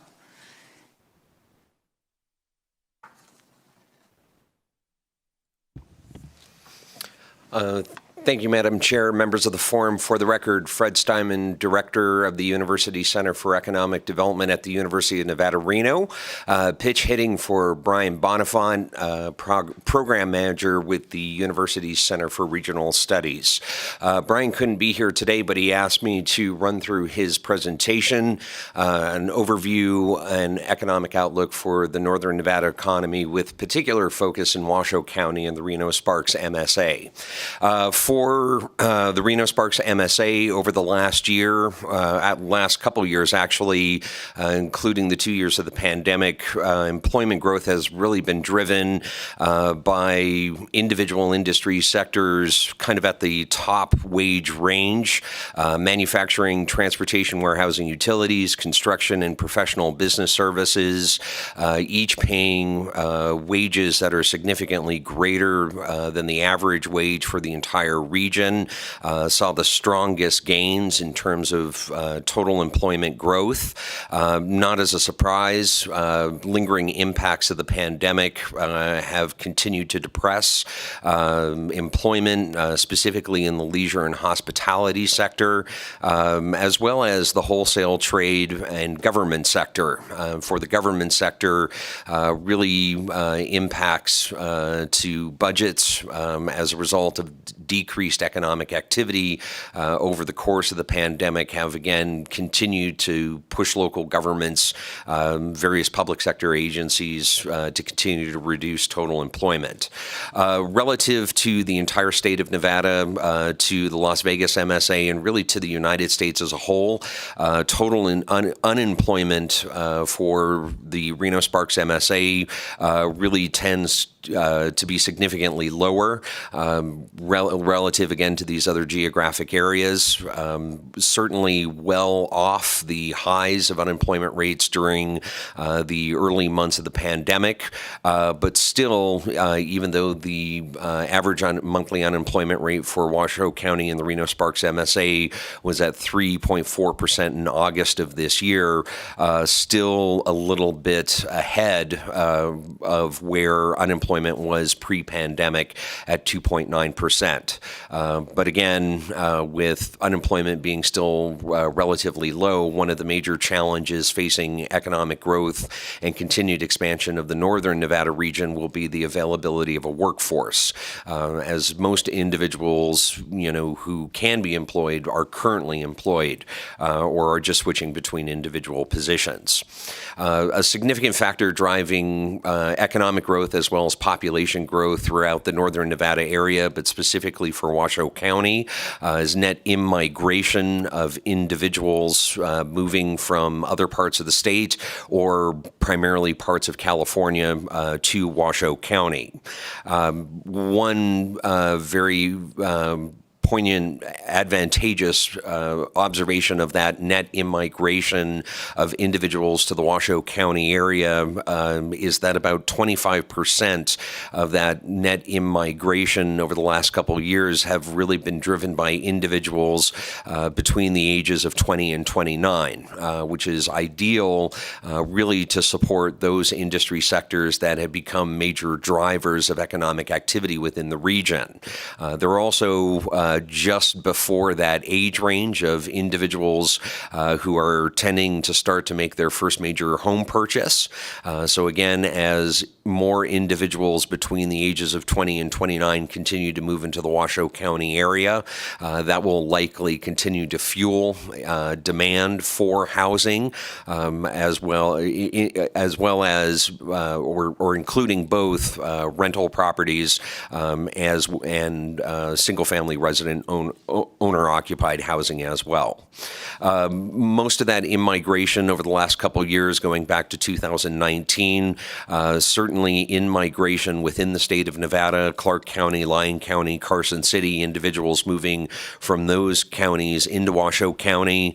But given Northern Nevada's tie to the Bay Area, parts of California, the Central Valley, and the Sierra Nevada region, certainly counties along that Interstate 80 corridor continue to be major drivers of in-migration into Washoe County for the Washoe County area as well as other parts of Northern Nevada.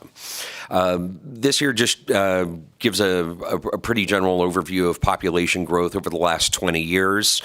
You can see that in the period between 2000 and 2010, the Washoe County area grew at an average annual rate of about 2.2%. That has come down in the last 10 years, growing at an average annual rate of about 1.4% between 2010 and 2020.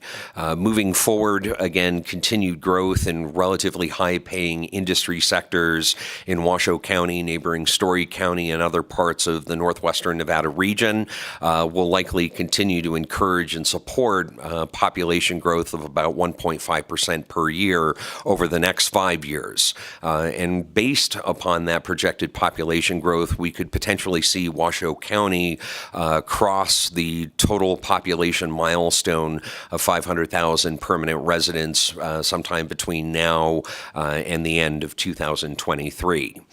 One thing certainly very important to the Northern Nevada economy, really to the Nevada economy as a whole, is continued growth of the residential market. This year just shows over the last couple of years overall change in the number of new single-family home sale activity in Washoe County, as well as the median new home sale prices for each year over the last 5 or so years. You can see that over the course of the pandemic in 2020 and 2021, new home sales continued the year-over-year increase in the number of new sales, really, again, kind of continuing that recovery from the Great Recession. But it's been in the last year, 2022, and really over the last couple of months where we've seen that begin to decline. And with that, the relatively high median new home sale price for homes in Washoe County begin to decline as well. A number of factors are contributing to that. Obviously, increased interest rates and subsequent increase in mortgage rates is probably starting to depress demand for new home sale activity. And as a result of that, a reduction in the median new home sale price as well. Going back to the Great Recession period prior, the 10 years or so prior to that, really single-family residential units, FSRs, was the real driver of new residential supply to the Washoe County housing market, where new multifamily units represented a relatively small percentage of new residential supply coming to the market. Post-Great Recession, that has really flipped, really holding true to 2022, where new new multifamily units has become a much larger, significant driver of new residential units coming to the market in Washoe County. Part of that, again, likely due to just kind of a shift in the demand patterns as a result of a different population demographic moving into the area. That 20 to 29 age range is, again, a few years before individuals start considering purchasing their first home. So that demographic is probably more inclined to rent than to buy, at least in their early to mid 20s. Also, probably a little nervousness or tentativeness from developers, still feeling the impacts of the Great Recession on the housing market in northwestern Nevada and other parts of the United States, shifting investment into the development of multifamily housing as opposed to new single-family residential units. And that's a trend that's likely to continue in the foreseeable future for Washoe County and northwestern Nevada, largely because of the continued increase in average rents and the relative stability in overall vacancy rates. Both these curves continued increasing or increases in average rents, as well as continued stability in relatively low vacancy rates among apartments and other type of rental properties will likely continue to fuel demand and therefore an answer in increased supply for additional apartment and similar type residential projects in our region. This just very quickly gives you a general idea of where new development is planned for the Washoe County and primarily the Reno-Sparks area. Over the next year or so, expect a significant number of the nearly 31 to 32,000 approved and unbuilt units of both single-family and multifamily to hit the market. Moving forward, a lot of that growth and development, again, is going to be concentrated in the North Valleys of Reno, the northern parts of City of Sparks, into unincorporated Washoe County, as well as into the South Valley area and areas around the Verdi area closer to the California border. Here, just very quickly, new listings, days to contract, and active listings for Washoe County. Again, the middle curves, green and red, really are the 2 years of the pandemic, fairly noisy data. What we are starting to see, especially in terms of new listings and active listings, is a return to kind of pre-pandemic behavior in the existing home sales inventory market, with days to contract starting to creep up again, probably being impacted by availability of supply, as well as increased uncertainty in terms of interest rates and mortgage rates moving forward. For existing home sales, so this isn't, follows a very similar trend to what we've seen for new home sales for the Washoe County area over the last couple of years. Over the course of the pandemic in 2020 and 21, we saw that kind of continued trend of recovery and growth of the residential market and industry in northern Nevada. It's been in the last year where we've seen supply in new home sales begin to decline from previous year highs. And we've also started to see the median home price of existing home sales start to decline over the last several months and quarters as well. Again, combination of factors, inflationary pressures, rising interest rates, rising mortgage rates is probably starting to chill demand to a certain degree for existing home sales. And as a result of that, you see that decrease in the median home price for existing home sales as well. From the Washoe County Assessor's Office, Brian just wanted me to pass this along. The single-family homes with non-primary residence tax rates continue to remain fairly stable over the last several quarters and years. Shifting gears to look at trends in income, again, given that a significant portion of new job creation and employment is being fueled by relatively high wage and high income earning industry sectors like manufacturing, transportation, and logistics, parts that have helped diversify the Northern Nevada economy. We've seen fairly significant growth over the last several years in terms of median household income, median family income, as well as per capita income.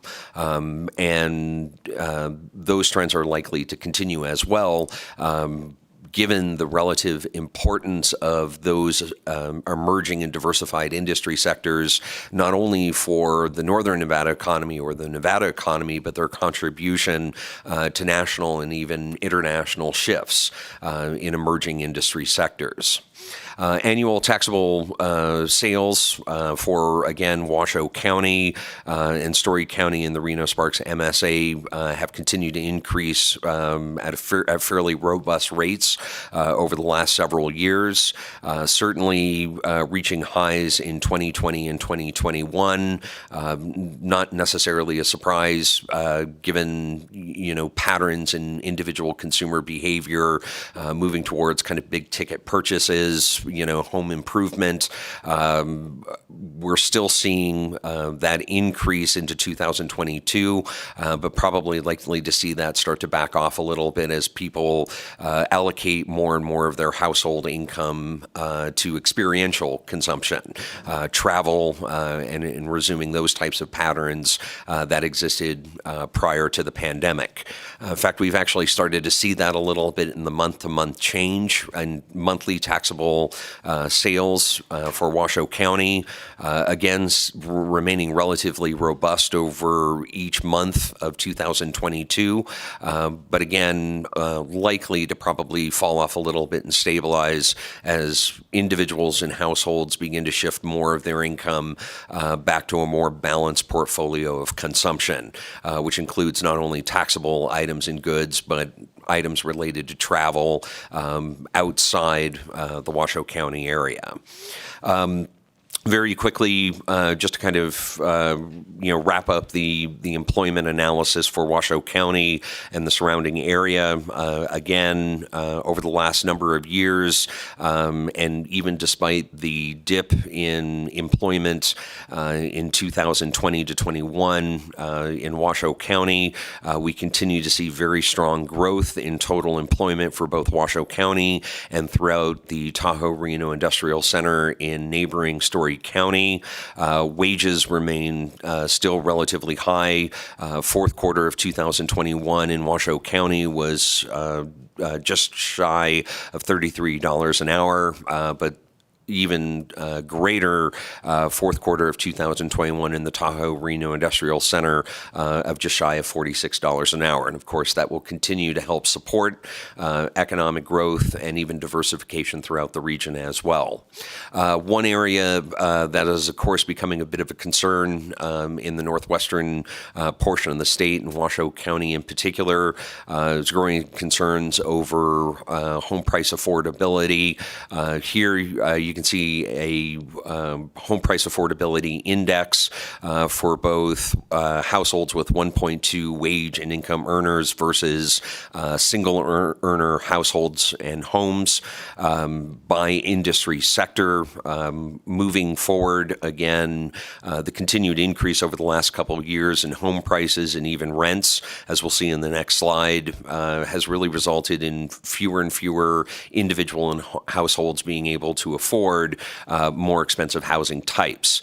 Really, just those individuals working in certain industry sectors like information and financial activities can still afford purchase of a new single-family home or even an existing single-family home based upon prevailing median sale prices. Some households with 1.8 or more earners can still afford a more diverse set of product in the owner-occupied world, but the single earners are almost completely priced out, really only being able, in certain industry sectors, being able to afford ownership of new townhome or condo projects. Again, a very similar trend on the rental side of the market year over year. And again, by individual industry sector, it's becoming increasingly more difficult for even households with multiple earners in the home, 1.8 or greater, being able to afford a wide variety of product in terms of the rental market, with more and more individuals essentially just being priced out of the market. With that said, those trends may begin to change over the next couple of years as we kind of project forward based upon a model that Brian has put together through the Center for Regional Studies. Here you just have kind of an overlay of two models assuming a 6% annual average appreciation in home prices, home sale prices versus the 4%. Over the last several years, we had fallen in between that range with really just the last year or so where the median price for the greater Reno-Sparks area has exceeded that modeled range, really again resulting in those affordability questions both on the owner-occupied and the renter-occupied side. Again, over the last few quarters, better part of 2022, we have seen the median home price and correspondingly in other product types begin to decline and fall back within the range, and that will likely improve affordability indices for the next several years. Generally speaking, based upon the analysis that Brian has put together through the Center for Regional Studies, we'll likely again see the market kind of return to that normal range of less than 5,000 jobs being added per year within the region, with wage increases of less than 6% per year and relatively low inventory, again falling between that 6% and 4% appreciation rate. That said, given increasing concerns over increased inflationary pressures and subsequent rises in interest rates and mortgage rates, there certainly is a possibility of kind of falling into the stagflation range, where you have inflationary pressures, which could potentially trigger low job growth rates, and again potentially make individual product just simply out of the reach of individuals moving into the area and within the area itself. That said, very quickly, just to wrap this up, it's important to keep in mind that economic activity and performance in Washoe County is really part of a much larger economic picture.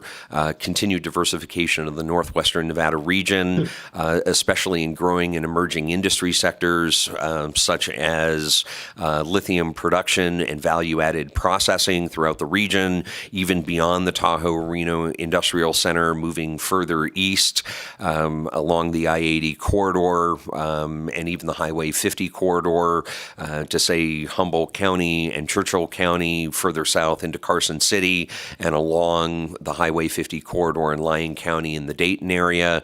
Again, the emergence of these new primary industry sectors, be it lithium production, value-added processing, electric vehicles, battery production, and even renewable energy production will likely continue to insulate the northwestern Nevada region from some of the economic concerns that are starting to emerge at the state level and potentially at the national and international level as well.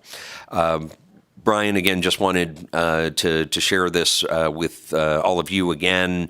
Northern Nevada, northwestern Nevada's economy is particularly well suited with the infrastructure in place, the industry in place to continue to take advantage of this trend, which is, again, the continued growth of electric vehicles, both domestically within the United States, but of course across the world itself. Again, new priorities of the current federal administration, focusing on ensuring, domestic protection of domestic supply chain production, especially as it relates to rare earth value-added processing, battery manufacturing, recycling, again, really takes advantage of the existing strengths of the northwestern Nevada economy. And of course, as we've talked about for years in our region, Nevada as a whole, but certainly the northwestern and central part of the state, is really strategically well positioned to take advantage of growth in additional green energy and specifically geothermal, as well as opportunities in solar and wind. Very quickly, in terms of just a final summary, first and foremost, again, increasing mortgage rates for our region will likely continue to reduce or depress home sale volumes over the next several years, kind of bringing the market back to a more normal range. New home builders will likely, again, continue their decrease in the provision of supply of single-family owner-occupied units in favor of rental or multifamily construction. And again, that's a factor of some of the changing sociodemographic profile of the in-migration into our region of that 20 to 29 demographic, as well as the type of industries that are driving growth in the region. Demographics certainly, and again, migration is a major part of the homeowner as well as rental occupied market, but also for the larger economic profile and picture of the region itself. Oddly enough, again, the northwestern Nevada and central Nevada region, I think, is particularly well suited to take advantage of various national and even global economic fundamentals, especially the shift towards the importance of rare earth metal production and value-added processing and even recycling, as well as the growth of renewable energy industry and related industry sectors. One thing that could be a potential barrier to this type of economic transformation for the region and really for other non-metro parts of the state is growing concerns over the availability of a workforce. My work in particular through the University Center for Economic Development, we work very closely with the various regional development authorities throughout the state, working with groups like the Northeastern Nevada Regional Development Authority, Southwest Central RDA, the Lincoln County RDA. They're already starting to see new potential businesses move to the area, delay their efforts, and potential delays in expansion of existing operations in those regions simply because there is no workforce to support those activities. And major barriers to the development of workforce in those areas is, again, the housing necessary to support in-migration from either other parts of Nevada or other parts of the western United States. Relative good access to health care is simply not there, and access to educational services. Those three items are becoming significant barriers to additional workforce development, especially in our non-metro parts of the state, which is kind of a canary in a coal mine for some of the concerns that we might start facing in the more metro parts, especially in the northwestern Nevada region. I know I went through that very quickly, but more than happy to answer any questions that the forum may have. Thank you very much. Any questions? No questions. Thank you. Thank you very much. Thank you.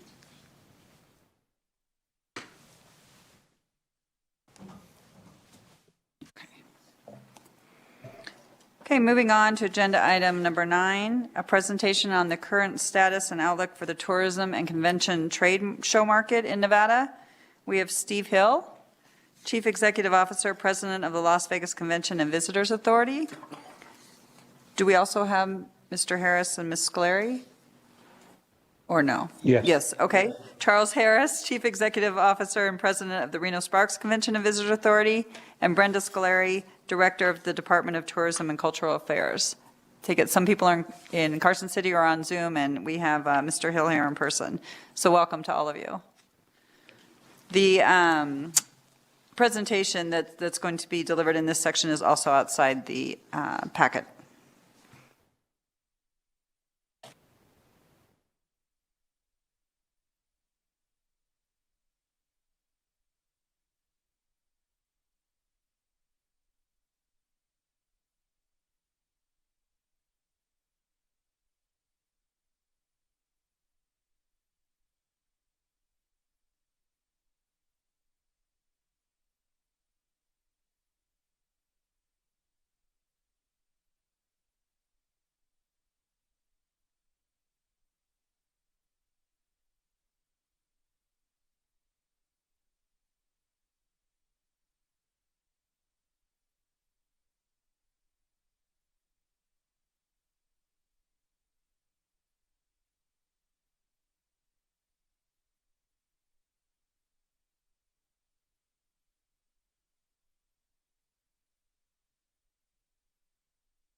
Let's try this again.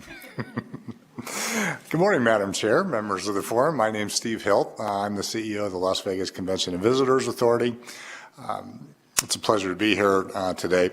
I have a relatively short deck. The first 6 pages, about the first half of this deck, is some background economic information around the tourism industry here in Southern Nevada that kind of provides a foundation of information, kind of leads to where we are today, talks a little bit about the recovery. Visitor volume has not fully recovered. We are down approximately 10% over the last 3 months. It's about 9%, and we continue to improve. The difference between where we were in 2019 and now is largely around the convention and meeting and trade show attendance, as well as international attendance. And those two things are related in that, for example, CES or the broadcasters' shows are typically 25 or 30% internationally attended. So there is some overlap between the meeting industry not recovering fully and international not recovering fully. You can see what convention attendance looked like over the last several years. We are recovering, but we're at about 70% of where we were in 2019 right now.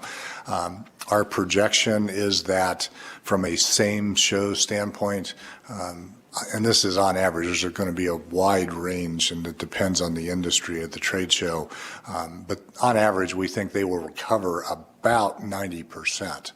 We don't think most of these shows, anytime, particularly in the time frame that you're considering here, will get back in total for all the shows to 100%. So we're going to need to sell as we move forward.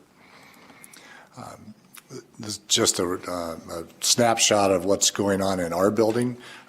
This calendar year, we will have 57 trade shows, a little over 800,000 attendees in those trade shows.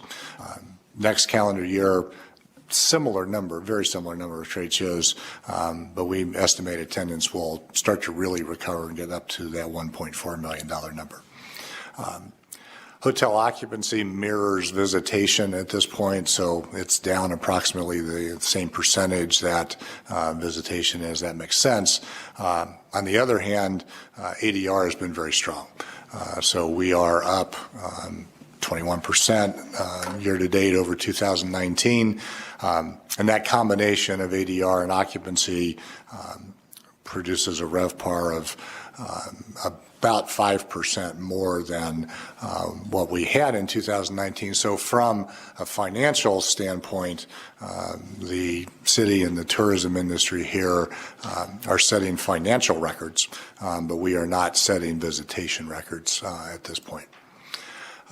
Gaming revenue, which obviously interests the forum quite a bit, has been significantly higher than it has been prior to the pandemic. You know these numbers and probably know these as well, but I think this slide really shows the trend in a pretty stark way. Our visitors have a bigger gaming budget than they have had in any time in the past, by as much as 50% more at its peak, starting to moderate somewhat. Anticipating the question of where we think this is headed, and I'll talk later a little bit. We see occupancy as an opportunity. We're 10% down. As this spend per visitor probably returns or at least approaches a mean where it was in the past. We burned through stimulus money. We burned through pent-up demand. We also think that for a while during the pandemic, gaming was one of a more limited set of choices for spending discretionary dollars.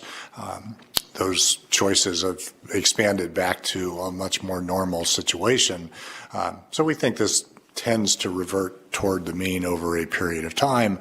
But we also think we can add more people back into Las Vegas, and we will get back to our full occupancy of 88 to 90% over the next couple of years as well. So those two things may, at some level, cancel each other out. This is just a series of indices showing where we are in 2022 compared to where we were in 2019. Gaming revenue, I mean, the big numbers are gaming revenue and ADR. We showed you RevPAR at 105% of where we were in 2019. Air passengers have all virtually recovered. The number of seats that we have coming into Las Vegas on a monthly or annual basis is virtually identical to where it was in 2019. Kind of interesting, you can see we had a little bit of a surge on I-15 in our drive market in 21, but that has reduced a little bit in 22. That's probably a combination of increase in fuel price as well as the experience on I-15 is something we need to continue to work on and is not great. The lower numbers on the left of that slide, we really see as opportunities. We think that the meeting industry will recover. That will cause our occupancy to recover to at least 100% of what it was. We have added some rooms during the pandemic. We're about probably 6,000 or 7,000 rooms over the past number of years. So we think that combination is going to get us back to record visitor volume. This is somewhat a restatement of that, so I'll flip through this quickly, but it shows the August year-to-date indicators in comparison to 2019 as well. International visitation to the U.S., and this, I'll point out, this is to the United States, not to Las Vegas. We get very intermittent international information directly related to Las Vegas, and it is not great information in that it only measures visitors who land at Harry Reid International who have come from an international destination. If they're connecting through LA or connecting through San Francisco or Atlanta or wherever, they're not included in these numbers. This is a pretty good snapshot of international visitation to the U.S., though, so we use it as a proxy for Las Vegas, and it tends to mirror. We're in the 5, 6, 7% of these numbers, but it tends to mirror our international visitation, and you can see where we are right now. Going forward, we have concerns. Bill Hornbuckle, who's the CEO of MGM, was on CNBC yesterday, and I think he summed up very well in a sentence or two where the industry feels like we are and what the future looks like. And that right this minute, the industry feels like it's in kind of a soft landing. Now, going forward, we're not unaware that there's a potential recession there. The Federal Reserve is not only saber rattling, but they have unsheathed the sword and are wielding it. And that may cause more of an impact than what we're seeing right now. But we are not seeing an impact currently. And the surveys that we run over the next 4 months are showing really increased interest in travel to what we have seen in the past. So the headwinds and the concerns there where, we've got inflation, we have a potential recession, we do still have some staffing and service challenges. Mr. Gordon mentioned that. As you can see in the staffing numbers that he showed, we're down 17,000 in the industry. But if you look at that in comparison to the occupancy that we have, it's pretty well matched. Employees per room occupied is actually a little better than it was in 2019. Gas prices continue to be an issue. Global political instability continues to be an issue. Policies around COVID internationally continue to be an issue. So those concerns are there. For the most part, they are just to find the environment that we have to operate in. There's not much that we can do about those. But right now, those things do not seem to be having a real impact on the tourism industry either. There's some real positive trends. As I mentioned, travel intent that we survey every weekend, remains strong and is stronger through the holidays than we have seen in some time. Convention bookings continue to increase. ADR strength has remained. We have strong visitor spending, so the visitors who are coming are spending more than they have in the past, and we are seeing an international travel recovery. The opportunities we see that I mentioned before, occupancy, we're 10% down. We feel like we will continue to close that gap and fully close that gap as we move forward, even with 6,000 or 7,000 more rooms in the market. Meeting space, I think, deserves at least a mention. We went into the pandemic with 11.5 million square feet of net meeting space in Las Vegas. During the pandemic, we added about 3 million more to this market. So we are currently at about 14.5 million net square feet. So that's leasable square feet. So, we just build a 1.4 million square foot building. It only has 750,000 square feet of leasable square feet in it. That's all that's in that number is that 750,000. Fontainebleau is going to come online with nearly 500,000 more square feet. We will be up over 15 million square feet. So we are adding 30 or 35% to our meeting space while we are adding 4 or 5% to our room count. When we talk about recovery of meeting visitors, we have a lot of capacity to more than recover the number, and we will. We will get past the 6.6 million people who came to Southern Nevada because of a meeting in 2019.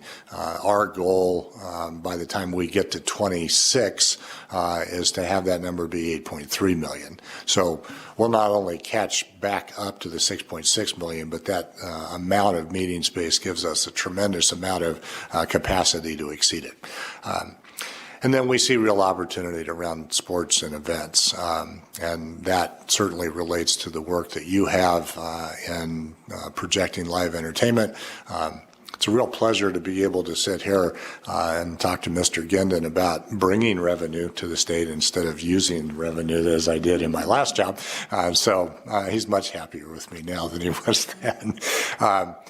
We obviously have two huge events in the first year of the next biennium. Formula One will be here the 16th through the 18th of November in 23. The Super Bowl will follow 3.5 months later. They both will produce eye-opening ticket revenue and live entertainment tax. The Formula One calculation is not yet completely clear, and they'll be meeting with the Department of Taxation, I believe later this month or very early in November, because what they sell is not only a ticket to the event, but a package of hospitality, food and beverage, other entertainment that is a part of those tickets. So exactly what the LET will apply to will be the subject of that conversation, but it'll be a big portion of that ticket sale. Projecting somewhere between 110 and 130,000 tickets that will be sold for Formula One. The Super Bowl is a much easier thought process and calculation. There are going to be a little over 60,000 tickets sold. Our projection internally at the LVCVA on live entertainment tax just for the Super Bowl was somewhere between $17 million and $20 million. Formula One will be in that general range. So if you said, hey, we think the LET in that particular year will rise by 25% or more, I'd say, yeah, that sounds right to me. So we'll be able to provide a little more specificity on that as we move forward. So that is my presentation. I'm happy to answer any questions the forum may have. Thank you. Can you say those dates again for when those two big events are happening, the F1 and the Super Bowl? Sure.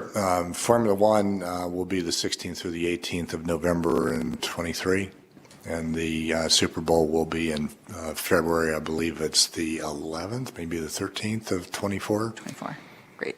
And then Formula One will return each year in the biennium. It's a 3-year deal currently with Formula One. The anticipation is that this will be a permanent race each year in Las Vegas. They purchased a $250 million piece of property and are constructing things on it that are intended to last more than 3 years. Great. And then obviously much less impactful, but still important when we look at historical forecasts for the LET. Just how are shows, have they fully recovered from 2019 levels? Are they all back online? Just the day-to-day in and out shows that they have at the different resorts that you get the LET on? Yeah, shows in the destination are probably mirroring the occupancy that we have. They are probably 90% back, but still have some amount of recovery to go. And, we have broadened the different opportunities that our visitors have. So that's also probably had a little bit of a cannibalistic effect on some of the shows that existed prior to the major sporting events coming. Any other questions? Mr. Levitt? Have we, speaking of international travel and its relationship to visitor volume, where do we stay? Have we started to see the increase coming back as COVID has receded a little bit? And how much is that going to play into your anticipation that visitor volume will be back to where it previously was? Yeah, Member Levitt, Steve Hill, we are seeing quite a bit of return of international visitation. And you got to keep in mind that a lot, 50% of our international visitation is Canada and Mexico, and they perform almost like a 51st and 52nd state. I mean, they're a part of it's pretty easy travel. The UK has returned strongly. The value of the dollar right now is a concern. It's at least, it doesn't feel more expensive to come back here to us, but it does to others across the world. We are right now at about somewhere between 80 and 85% of the international air capacity has returned. Load factors are pretty high, so it is a strong recovery. We are obviously, China is their policies at this point don't allow a recovery there. They are typically not huge in number of visitors. It's usually about 250,000 visitors a year from China, but the impact and the spend of our China visitors is meaningful, particularly on the gaming revenue side, and right now that is absent. I've been amazed at how well the gaming revenue has done in this, much beyond what I would have expected. Even under fairly normal good times, it's just really gone wild, so to speak, on that one particular item. Yeah, it really has, and it's been very helpful, obviously, to the industry and the state, and it has continued. I would have anticipated, as I think you're intimating, that it would have been more of a spike and then a fall off, but that fall off has been very gradual.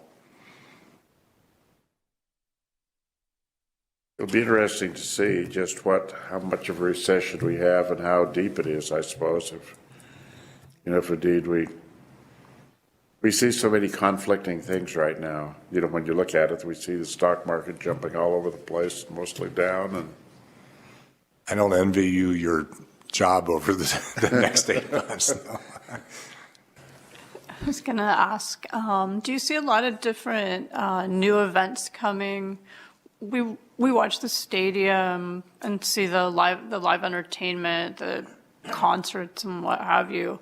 Do we see a lot more like that ramping up even further? Have they maxed it out as far as, I don't know, singers? And we've seen a good variety.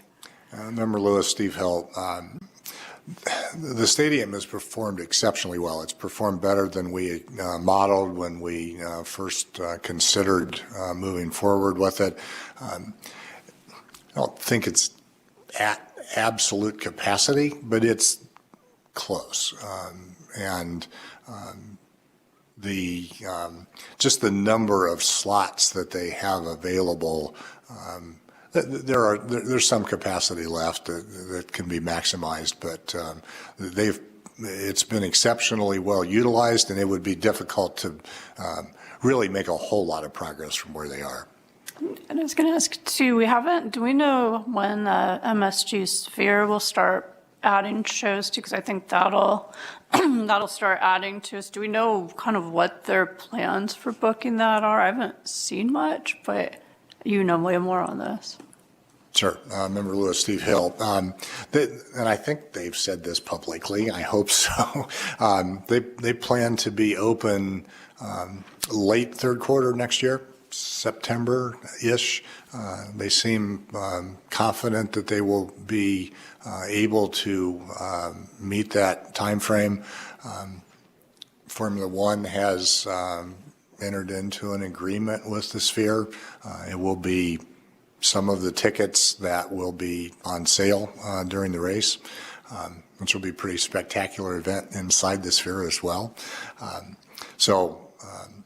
They plan to be open approximately a year from now, and it's a lot of ticket sales, there's no question. Excellent, thank you. Steve, this is Vincent Zahn. Could you talk a little bit about the LVCC? It's great to see that that new facility ramp up. Looks like the trade shows you're having there are somewhat static in terms of number, around 57, 58, but there's going to be a jump of attendance. What's driving that? Is it just more recovery of attendees per group? Is it mix, more citywides? What's going on there? Could you talk about that a little?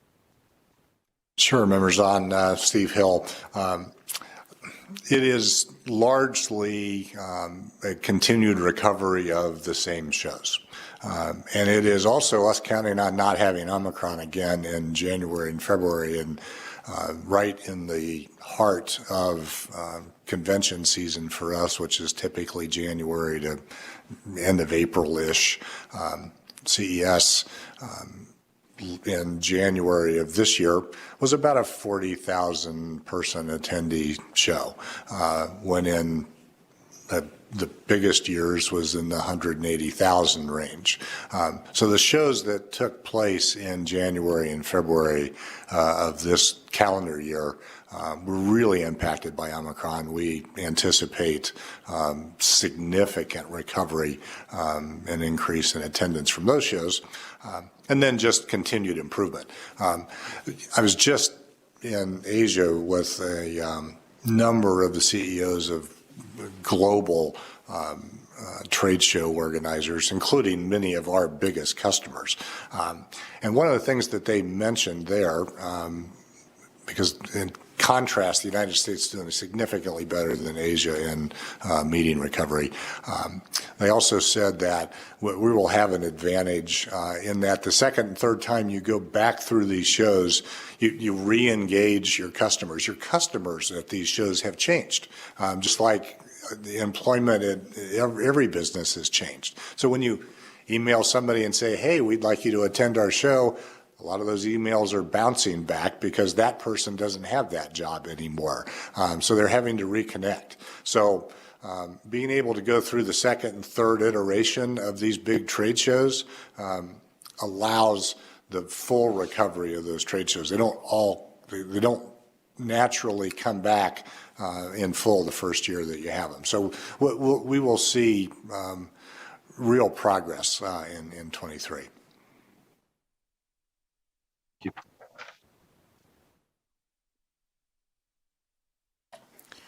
All very exciting. Thank you very much. Thank you. And yes, okay. So the additional part of this agenda item is to have commentary on the northern part of the state. So Mr. Harris, and his presentation is also outside the packet. Go ahead whenever you're ready, sir. Thank you, Madam Chair and members of the forum. This is Charles Harris from the Reno Sparks Convention and Visitors Authority, and I'm going to run through my slides here. A lot of what you'll hear from me is very, very similar to what Mr. Hill just presented. Very, very similar.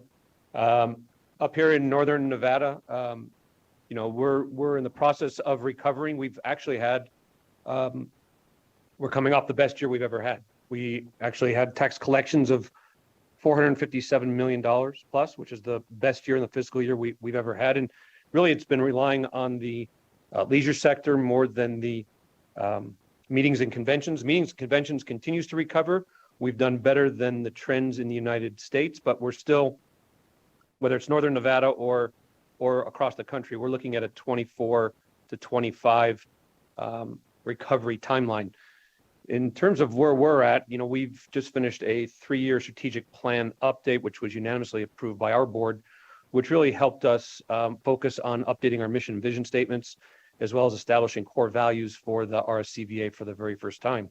And at our core really has been to position and be authentic around how we market and sell this destination, which is focused on outdoors, it's focused on gaming, and certainly on special events. And that's really the core of what we go out and sell. And I'll be brief because Mr. Hill covered a lot of the same things, but it's reflective of where we're at.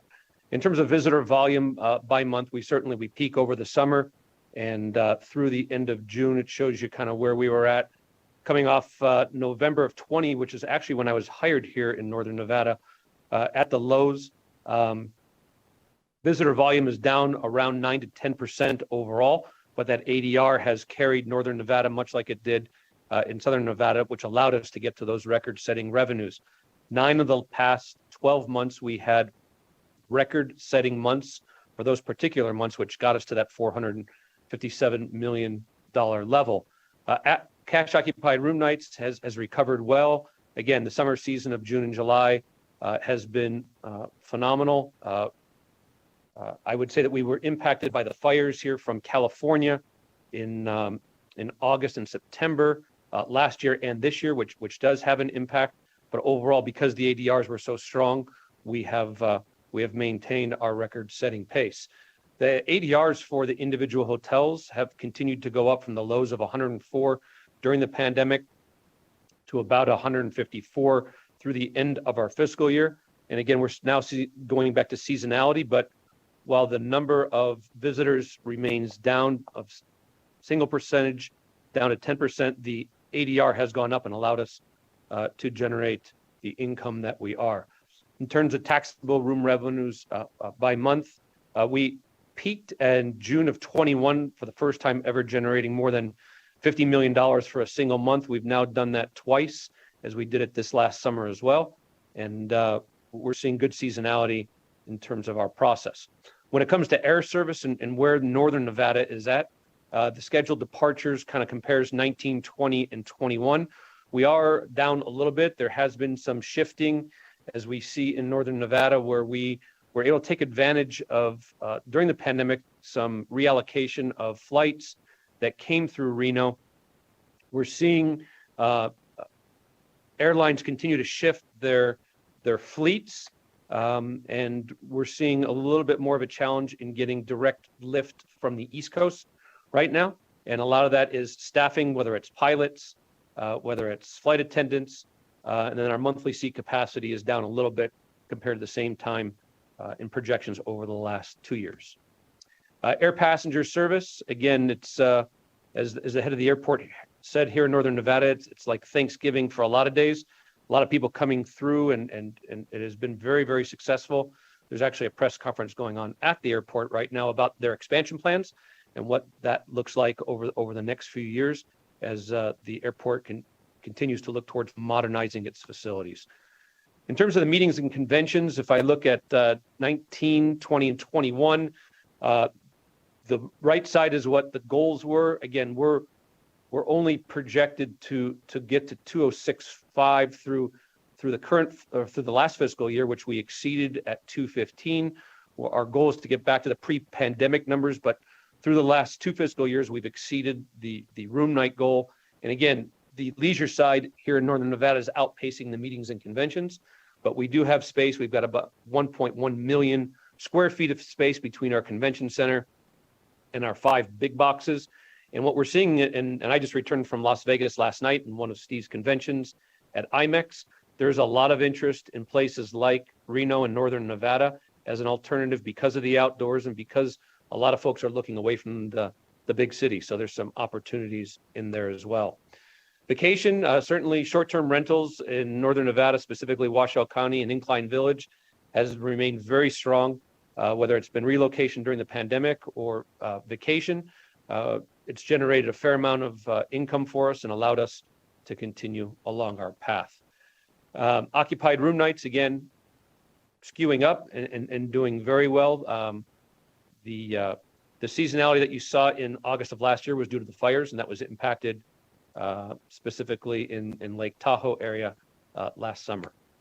With that, here's some travel trends across the U.S. as supplied by Tourism Economics and U.S. Travel. Again, overall spending is still a little bit below where it is in August, but here in Nevada, we are trending better than the U.S. overall.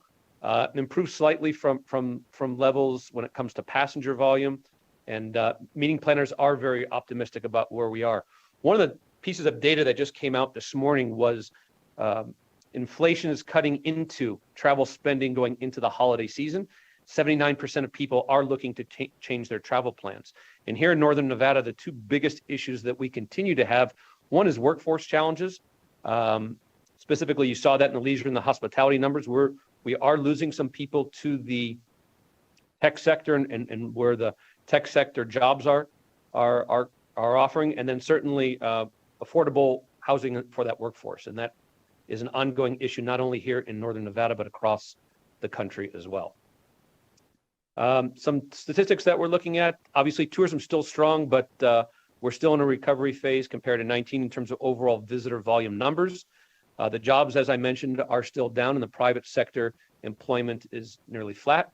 Travel spending is still a little bit down compared to 19. And as I said, international travel looking at 24-25 for a full recovery. Meetings and conventions booking in Reno, as I said, remains strong. Our goal this year is 215 on our group and convention room nights. And for the first 3 months of this year, we are pacing about 101, 102% to our plan. So we're doing well. We're going to be coming out of that hybrid form. It was very strong during the pandemic, but there's nothing like meeting in person in those relationships, as Mr. Hill had mentioned, and it's certainly gaining some momentum moving forward. With that, I'll turn it back over and open it up to any questions from the group. Thank you.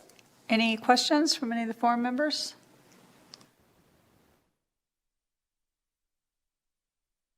I actually had a couple of questions. This is Linda Rosenthal for the record. The Reno Airport expansion that you mentioned or upgrade, I mean, I guess, is it an expansion? Is it going to increase capacity? And then what's the timing of when we might actually see that benefit some of the travel statistics? Yeah, so that is starting right now in terms of the expansion. They're going to get started on that expansion right away. The head of the airport has made visits to the airlines that fly in, the major folks that come through.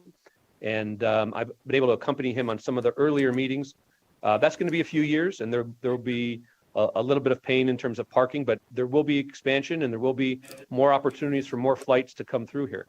I think when it comes to our meetings and convention space, this is real important when it comes to the ability to be able to fly in from the East Coast and limit the number of connections that we see. And that's what meeting planners and visitors are requiring. When we had Burning Man come through, there were airlines that were made partners to accommodate about 25,000 folks that came through for Burning Man. So there's a lot of positive things, a little bit of pain during that expansion, but certainly modernization of that facility coming to Northern Nevada.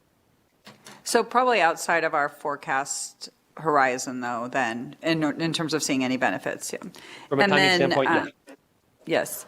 And then just, I'm from Northern Nevada, so I'm not aware of this, so just checking to see if you have additional information. So we, talked just a minute ago with Mr. Hill about F1 racing, Super Bowl, obviously things that Vegas is able to do that maybe we're not able to do in Northern Nevada just because of size, if nothing else. But anything exciting that's coming down the pipe that's new and exciting for Reno in terms of drawing visitation? Sure. One of the things that we're doing is we've actually doubled our special event budget to attract new events. And so we had about $500,000 that has been in our budget on a yearly basis. That has been doubled. And what we're looking to do is to study and to examine how we add additional special events to the 100+ events, as you probably know, that living up in here in Northern Nevada is a key. From a trending standpoint, in short term, we have signed 2 extensions, one with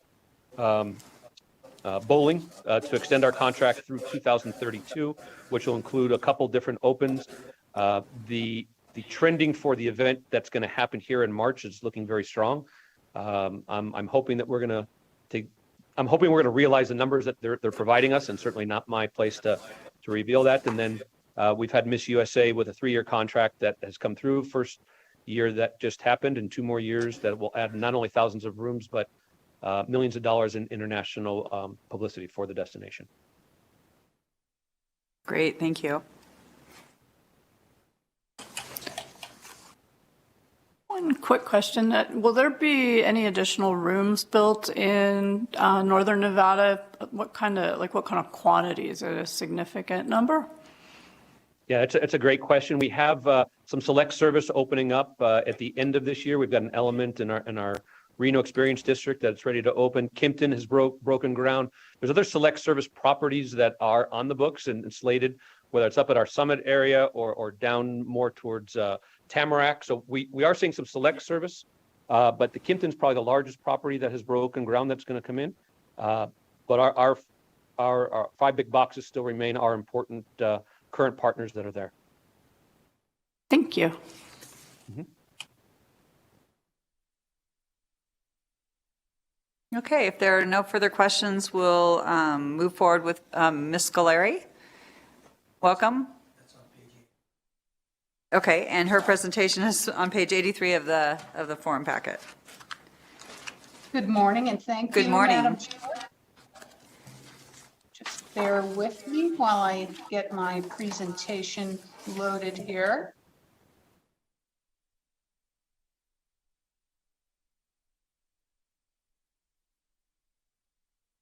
There we go. I'm just going to touch on a few points that will inform our economic outlook for the biennium. We've heard a lot about national economic trends, so I won't dwell too much on those. But let's discuss some of the influences regarding travel choices in rural Nevada. In particular, I'll talk now about some of what happened in rural Nevada during the pandemic, which of course influences where we're positioned today.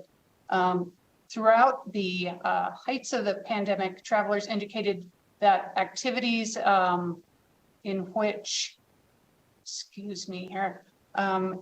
they could be away from crowds were the safest travel-related activities. Results shown here from Destination Analyst's State of the American Traveler Survey from July of 2020. Travelers felt that outdoor recreation opportunities and taking a road trip were the safest activities during COVID. And coincidentally, these types of activities are the things that rural areas, and particularly rural Nevada, tend to specialize in. Because of this dynamic where travelers felt safest doing the things that rural areas could best deliver, rural destinations recovered faster than urban destinations. The chart here shows that room tax collections in rural Nevada reached pre-pandemic levels at a much faster rate than the urban areas of the state. It should be noted that the urban areas still represented the majority of room tax collections during this period, but rural Nevada recovered more quickly than Clark and Washoe counties. Similar to room tax collections, room nights occupied in rural Nevada tended to recover more quickly than the urban parts of the state. The urban areas still accounted for the majority of room tax demand in the state, but again, rural areas returned to near pre-pandemic levels faster. Although rural Nevada as a whole has recovered well after the initial effects of the pandemic, some counties in particular have done especially well. Douglas County, Humboldt County, and White Pine County have seen large gains in room tax collections compared to 2019. This is due to a combination of a faster recovery in visitation along with higher room rates. Let's take a look at some travel trends. One trend that is evident in travel, though not unique to it, is high prices. Here you can see the average daily rate for hotels throughout different areas of the state compared to what they were in 2019. You can see that ADR across all areas of Nevada has surpassed what it was in 2019, indicated by the solid black line in each of these charts, usually by a wide margin. Again, high prices are not unique to the travel industry at the moment, but are very evident in things like room rates and airfares, et cetera. Travelers are, of course, noticing these high prices as well.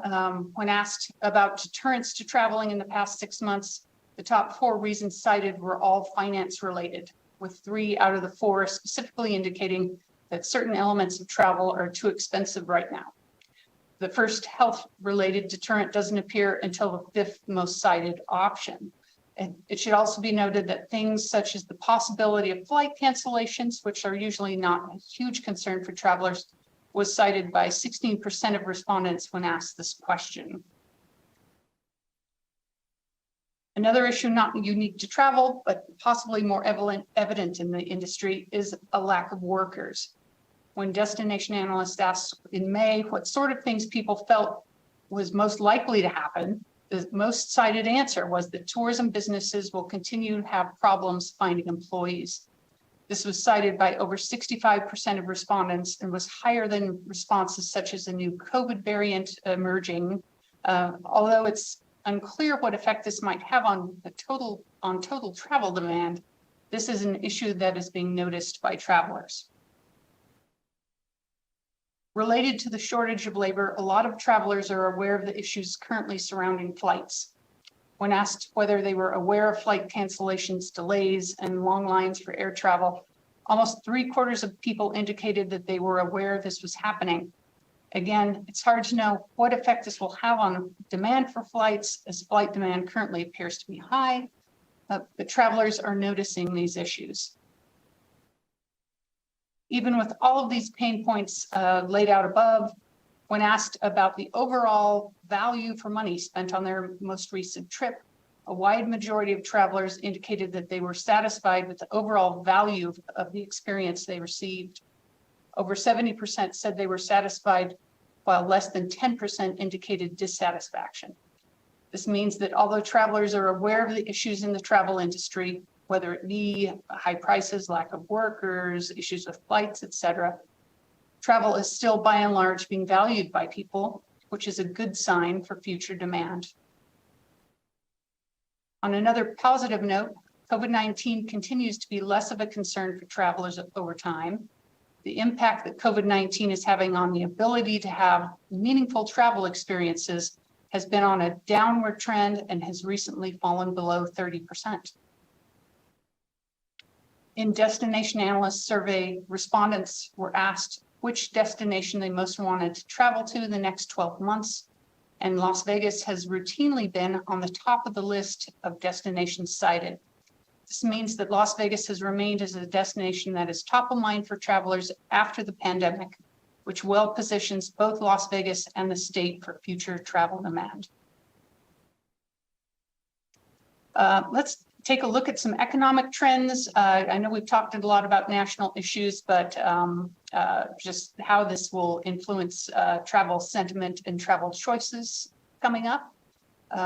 Because higher levels of employment generally equates to higher levels of travel, indicators for the state of employment and the labor market, also things that may affect them, are helpful to look at for gauging how travel might perform. There are a lot of indicators showing that generally the labor market is currently strong, of course. One of these is the unemployment rate, which is, of course, still remaining low. And again, a strong labor market it remains a positive factor, which is weighed against and consumer spending remaining high. This is, of course, weighed against increased inflation and increased interest rates, which brings us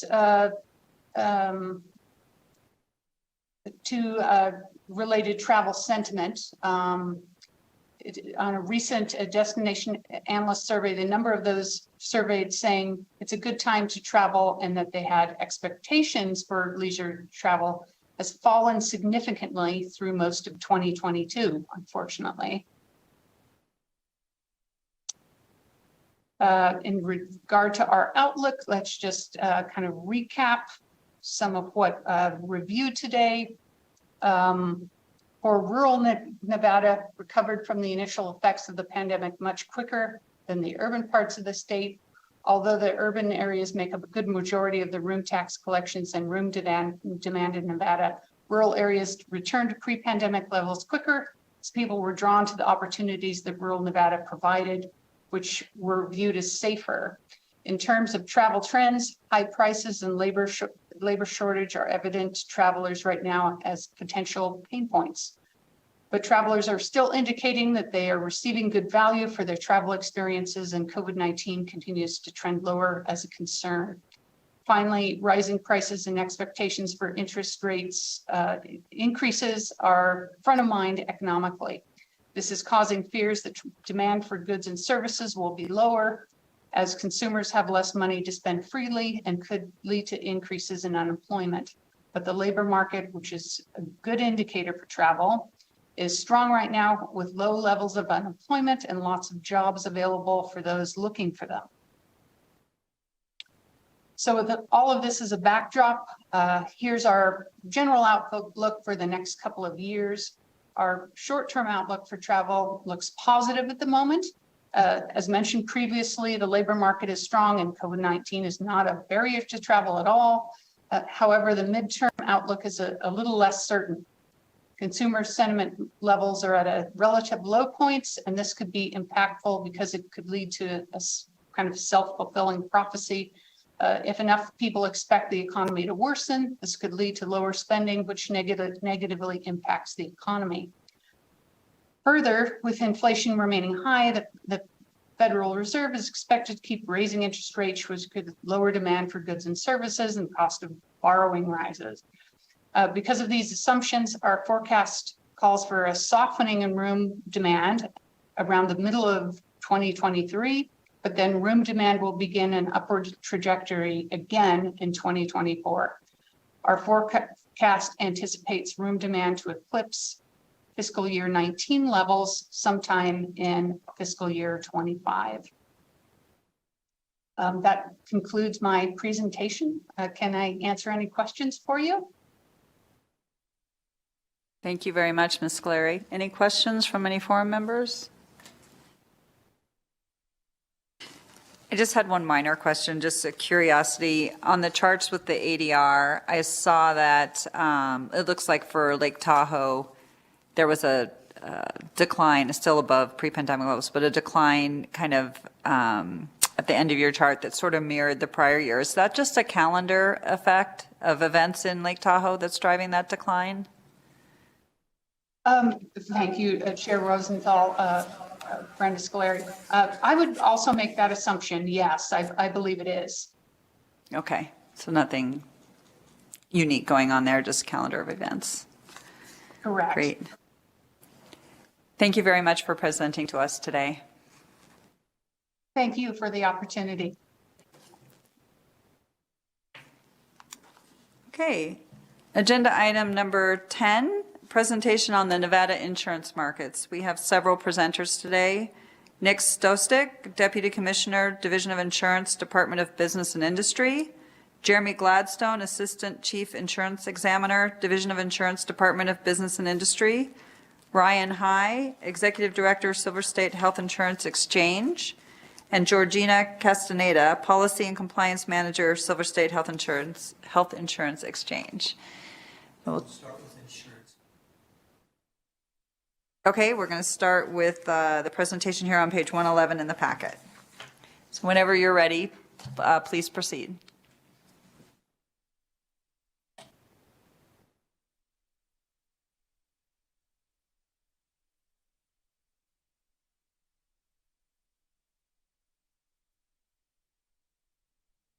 Good morning, Chair Rosenthal, Vice Chair Lewis, and members of the forum.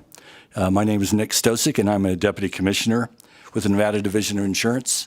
And I'm joined today from the division by Jeremy Gladstone, who is an Assistant Chief of our Product Compliance Section, which oversees the review and approval of the majority of the insurance products that are sold in the state.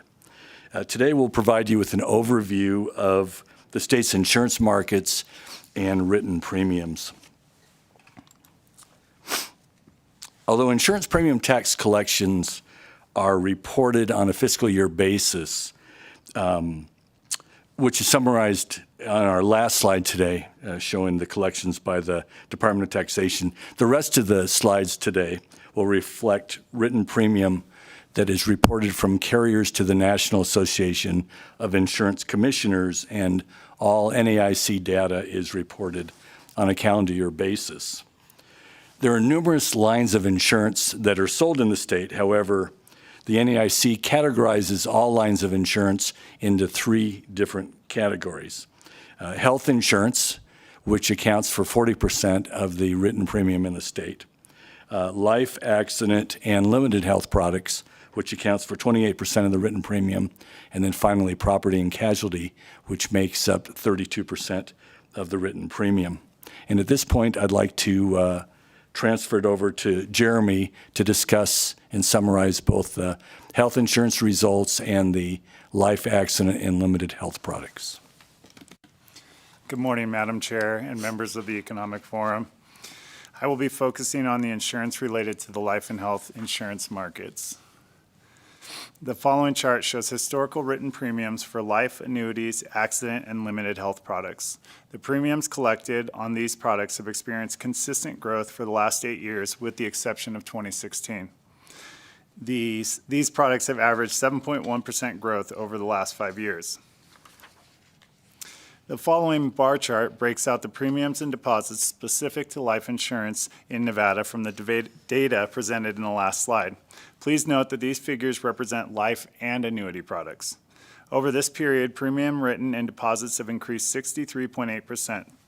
Since the decline in 2016 and 2017, life insurance premiums and deposits have experienced consistent growth, with 2021 experiencing growth of 14.5% and an average growth over 2018 to 2021 of 9.2%. While the division can't specifically pinpoint the cause of this growth, it may be related to the pandemic and an increased demand for life insurance and annuities. In addition, carriers are streamlining the process for purchasing life insurance product, which allows for a faster turnaround and could be impacting life insurance sales. The chart displayed provides a snapshot of how Nevadans were covered as of 2020. This is an estimate based on information obtained from state, federal, and private data sources. It is important to note that from a tax perspective that not all health plans sold in Nevada are required to pay premium taxes. Based on the latest numbers, Nevada has seen a shift in the number of covered lives in the self-funded group market. Previous estimates allocated 32% of Nevadans to this market, and the latest estimates show an increase of 9% to 41%.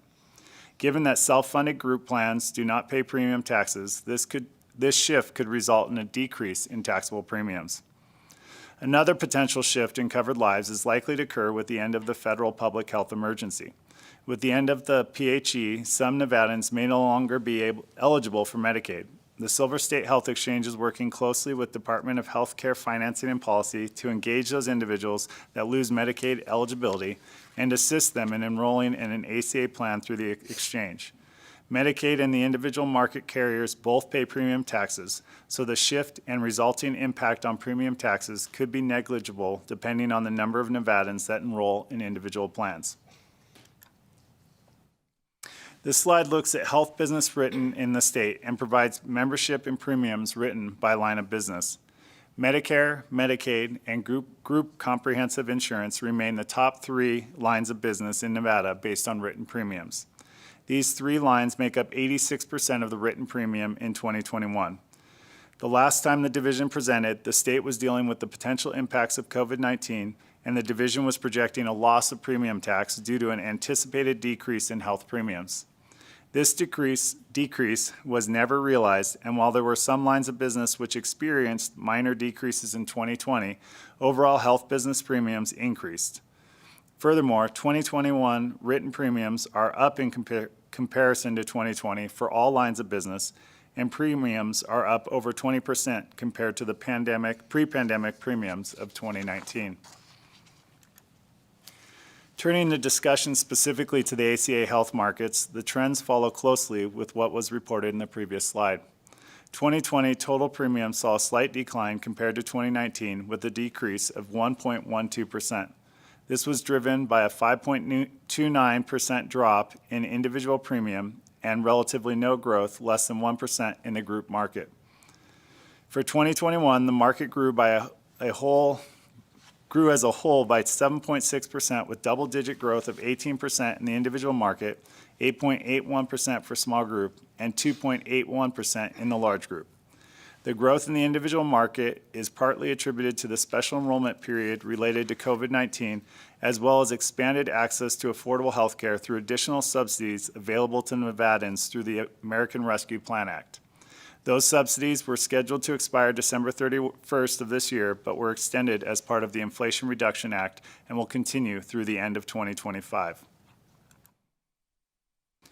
The overall price of health care under the Affordable Care Act has stabilized in recent years and are well below the high rate increases that Nevada's individual ACA market experienced in 2018. The higher overall rate change for plan year 2023 is skewed by one carrier's higher rate change. When this outlier is removed, the overall rate increase is 5.6% for the individual market. In looking at the rate changes for the small group market, the rate increases have been increasing over the last 5 years and are nearing the high of 7.91% approved in 2018. The increases in both markets in recent years is due to a variety of factors, one being the continued increase in medical costs. Diving deeper into the individual market and considering the rate changes discussed in the previous slide, the graph in the top left corner shows the average premium for a 40-year-old in Nevada by rating area and illustrates the stabilization in recent years and the steep increase in 2018. For rating area 4, the remainder of Nevada counties, which represents a large portion of rural Nevada, the premiums peaked in 2020 and have been on the decline over the last 2 years. Looking at the approved rates for plan year 2023, this trend has continued with average premium down $30 over prior year rates. For rating area 3, premiums spiked in 2018 and 2019, leveled out in 2021, and has been steadily increasing for plan years 2022 and 2023.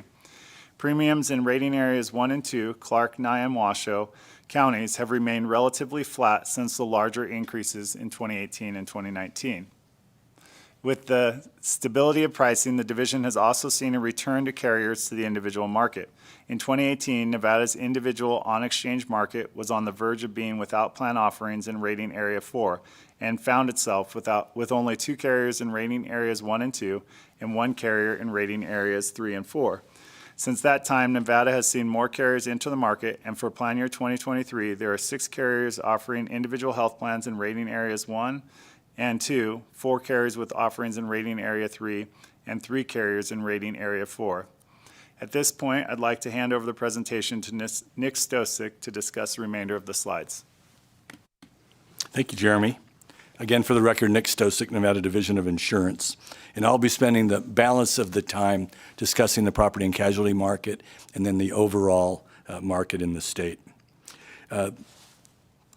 This slide reflects the numerous lines of insurance that make up the property and casualty segment.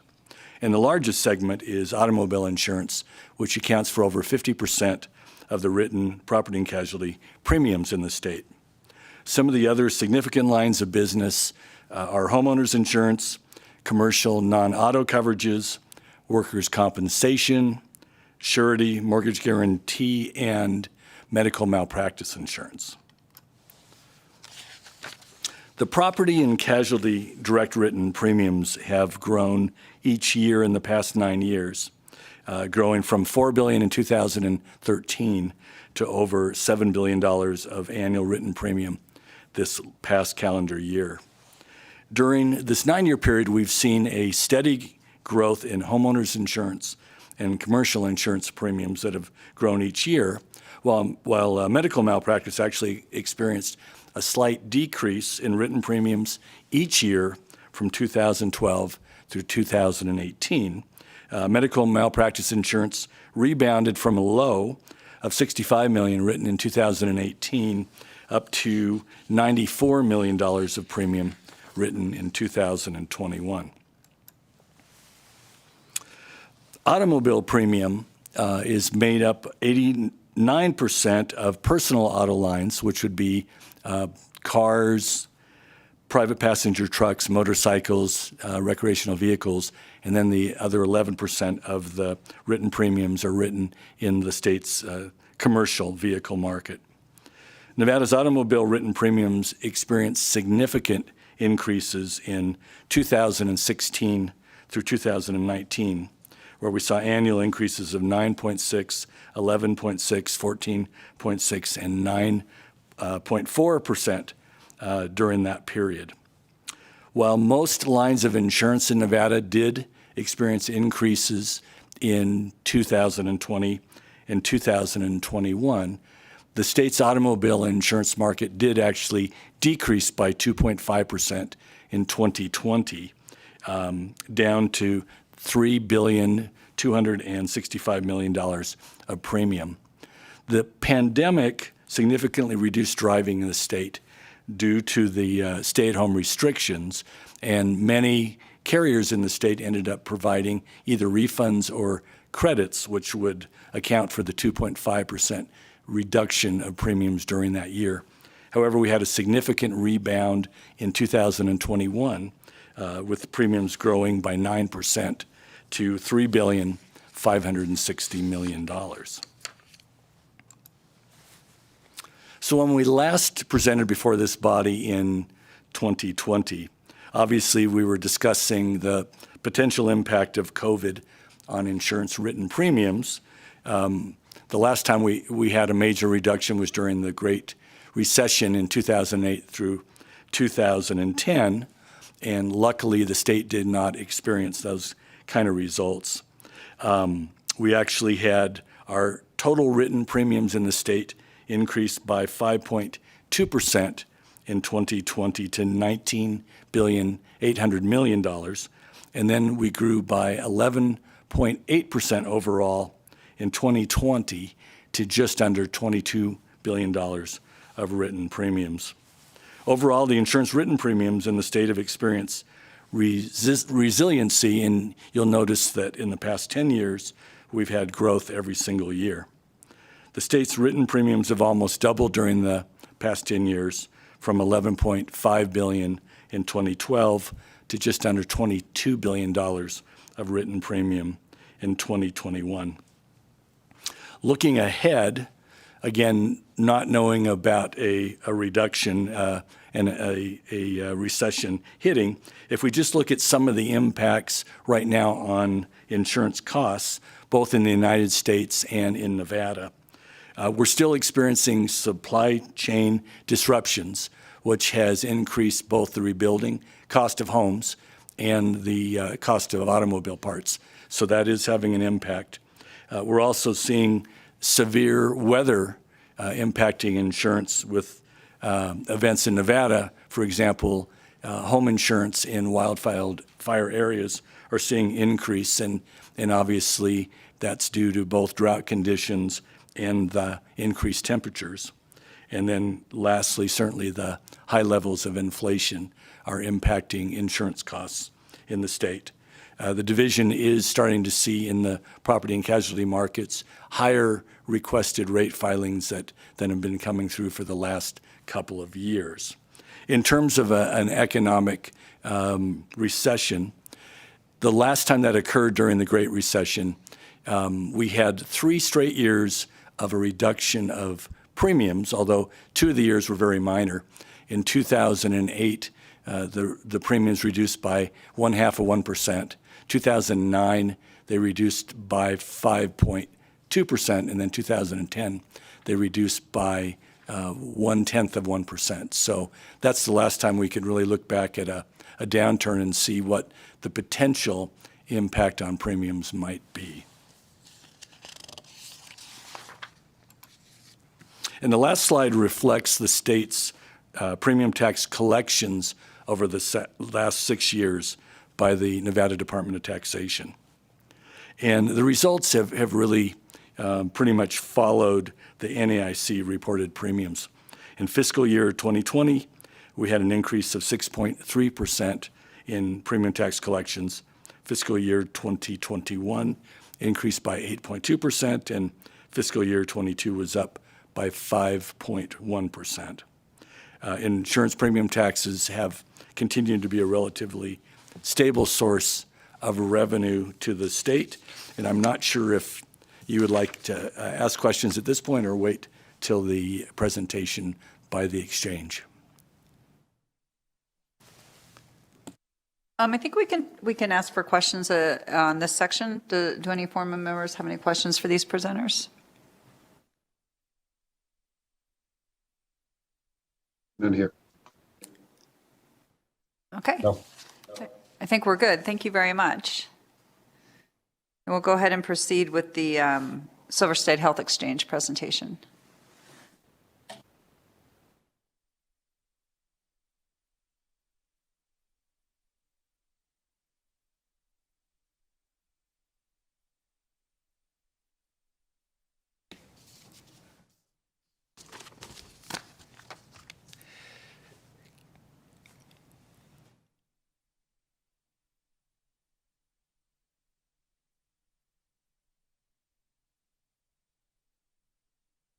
All right. Good morning, Madam Chair and members of the forum. For the record, my name is Ryan High. I'm the Executive Director of the Silver State Health Insurance Exchange, also known as Nevada Health Link. Our fourth presenter, Gina Castaneda, she's actually in the state's CPM class this week and won't be presenting, so I'll be the last presenter for this section of the presentation.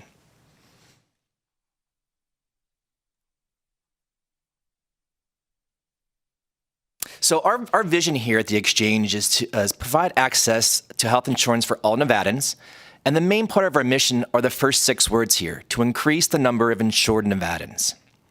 Our values are to be consumer-focused, innovative, provide diversity in terms of engaging with a wide range of stakeholders to help with our enrollment, and then to be business-friendly.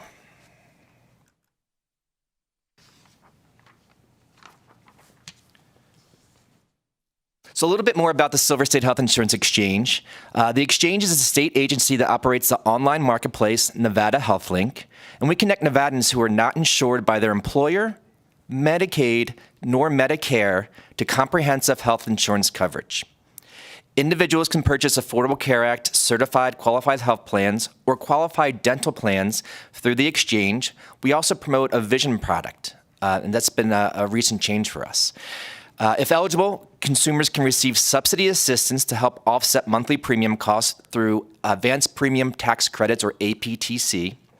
And NevadaHealthLink.com is the only site Nevadans can get access to financial assistance through the federal government. And we are solely self-funded. We receive no state general funds and only limited federal funds to support operations. And here's a quick map here of enrollment by county throughout the state. Clark County is obviously our largest population there of enrollees, and then followed by Washoe.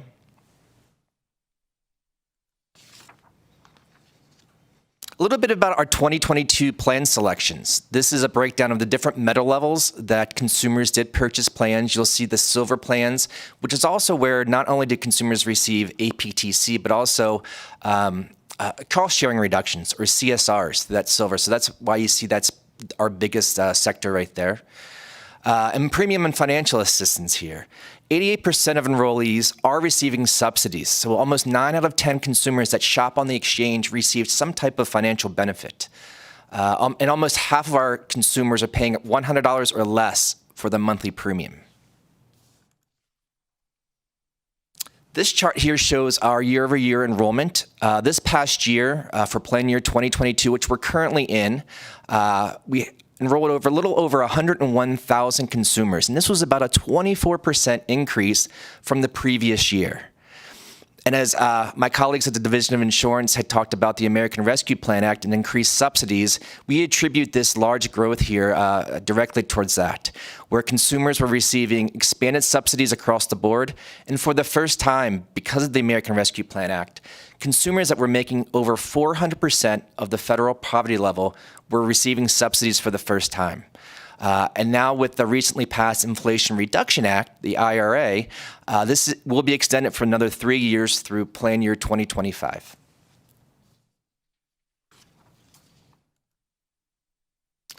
A little bit about our enrollment demographics here. Again, over 101,000 consumers enrolled last year. About half and half between male and female. And our largest age bucket here was between 35 and 50-year-olds.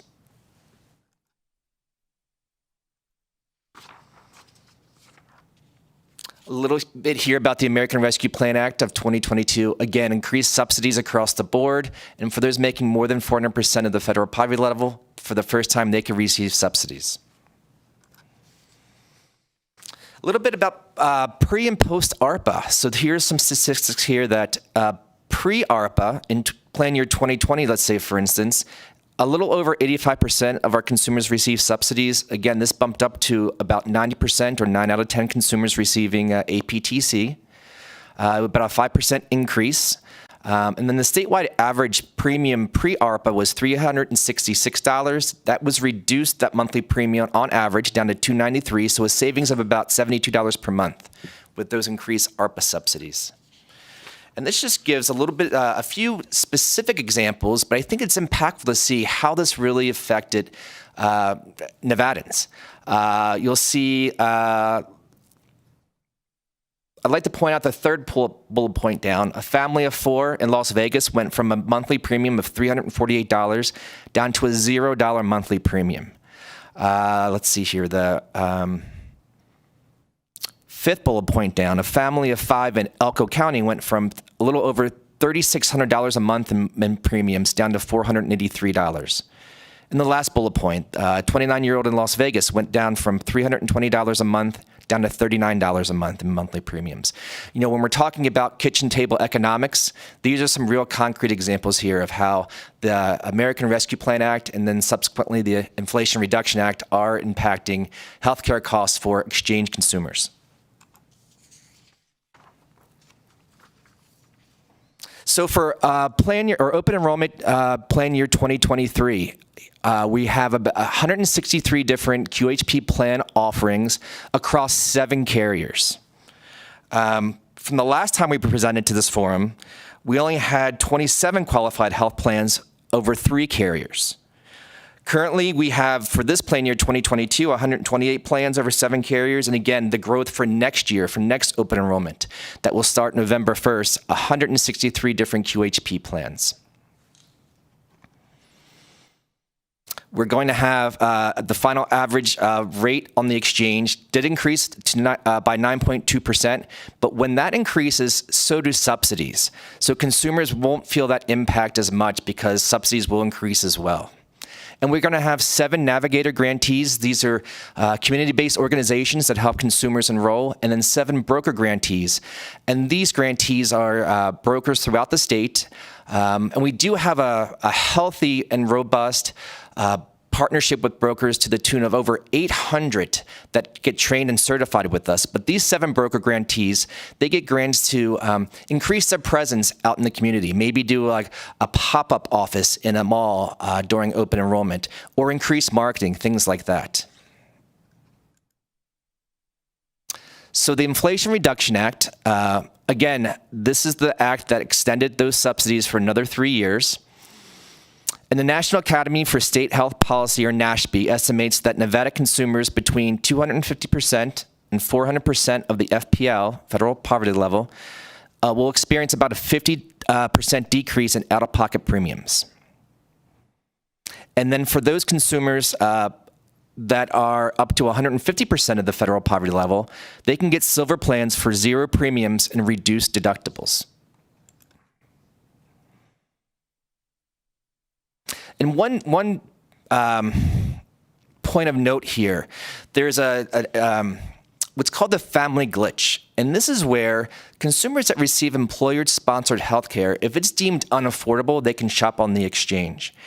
But up until now, the IRS has had, guidance that only deemed affordability based on the individual employee and not the remaining members of the family. So if you can imagine a family of 4, seeing what is affordable or not based on just the employee and not the other 3 members, this is being fixed actually today. The final rule is coming out. So now if a family's insurance is deemed unaffordable based on the totality of the family, those other 3 members of the family can now shop on the exchange and receive subsidies where they could not before due to this family glitch. PHE unwinding, or the public health emergency unwinding. Up until now, with the PHE still in effect, those consumers that are on Medicaid have not been redetermined, and not if they have been redetermined ineligible, maybe due to over income or something like that. Typically, they would be account transferred over to the exchange, where would be that next step in providing coverage for or coverage options for consumers. But since the PHE has been in effect, these redeterminations have not been made. We have been promised by CMS, the Center for Medicare and Medicaid Services, and HHS for a 60-day notice to let us know when the PHE will unwind. We are working closely with our sister agencies over at Medicaid and Division of Welfare and Supportive Services to coordinate messaging, and they will coordinate how those account transfers will come over and the most efficient ways we can service those Nevadans that may be determined ineligible for Medicaid. And that's the conclusion of my presentation. Welcome to take any questions.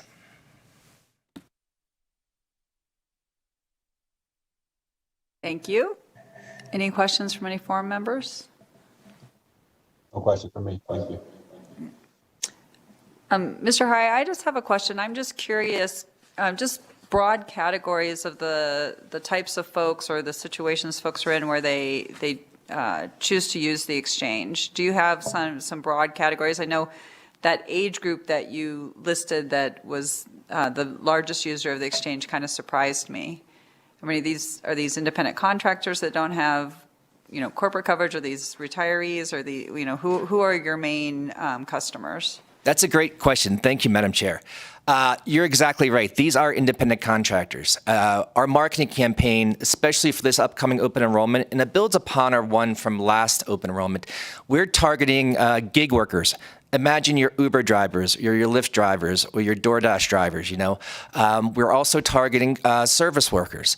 We're targeting maybe restaurant or workers that may not have employer-sponsored health care through that. Imagine maybe an independent contractor that's a real estate agent that doesn't have, this part of a real estate firm, but maybe it's not offered health insurance as through a company because they're an independent contractor. So you're exactly right. That's who we're targeting. Great.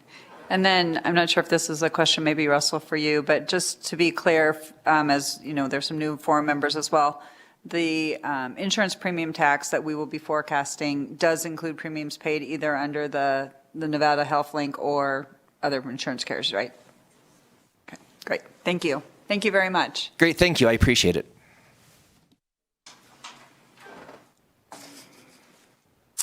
Okay, I think we're going to go just one agenda item out of order. so that we have the remaining items kind of with one group of presenters. So we're going to skip to agenda item 12. Right after this, I'm going to propose that we take maybe a 10 or 15-minute break and then reconvene after that. So we're going to hear now on the modified business tax rate reduction provisions in Nevada Revised Statute 360.203 from Erica Scott, economist with the Department of Taxation. It's on page 157 of the packet. Thank you, Russell. Good morning, forum members and chair. For the record, I am Erica Scott, economist for the Nevada Department of Taxation, and I will be presenting the modified business tax rate reduction based on the provisions of NRS 360.203, excuse me.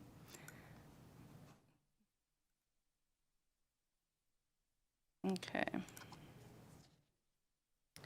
Per this statute, every September 30th of each even-numbered year, the department must evaluate whether an adjustment to the modified business tax rate, or rather MBT rate, is necessary based upon the amounts collected for the MBT commerce tax and the branch bank excise tax in the previous fiscal year. In order to do this, the amounts of MBT commerce tax and bank excise tax collections for the previous fiscal year, in this case fiscal year 2022, are totaled and compared to the amounts that were forecasted by the Economic Forum. If the collected amount exceeds the Economic Forum forecast by more than 4%, then an MBT rate reduction is triggered. The MBT rate then must be reduced proportionally for general business, financial institutions, and mining, so that the combined collected amount would have been only 4% higher than the forecasted amount. The reduced MBT rate then becomes effective for upcoming fiscal year, in this case July 1st of 2023 or the start of fiscal year 2024. The bank excise tax and the commerce tax rates are not affected. In fiscal year 2022, the MBT rates were at 1.378% for general business and 1.853% for financial institutions and mining.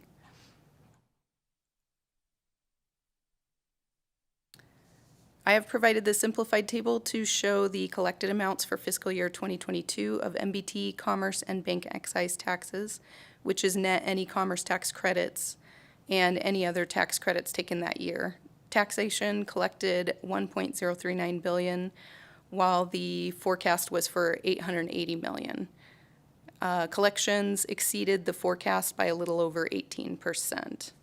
The 4% over forecast threshold would have allowed for collections of $915.75 million, meaning the new MBT rates had to be calculated such that they would have resulted in that amount, keeping commerce tax and bank excise tax collections constant.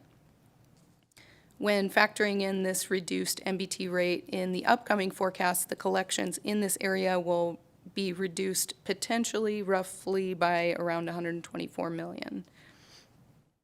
The new reduced modified business tax rates for fiscal year 2024, as calculated pursuant to NRS 360.203, are 1.170% for general business and 1.554% for financial institutions and mining.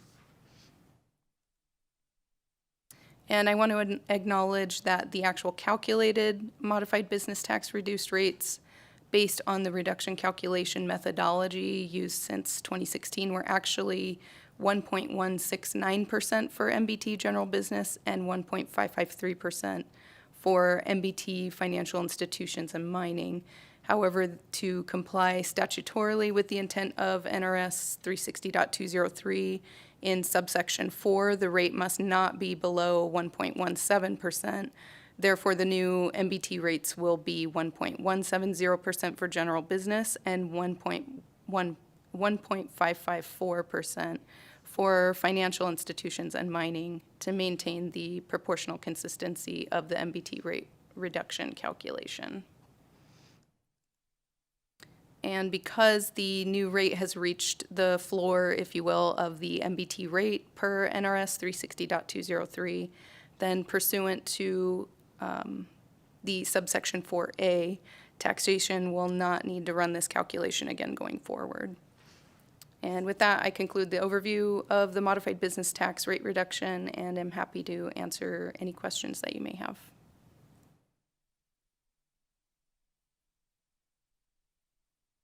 Thank you. Any questions from any forum members?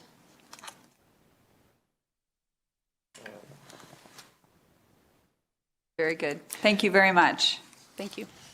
And if I may. Madam Chair, if I may, for the record, Russell Gindin with the Fiscal Analysis Division.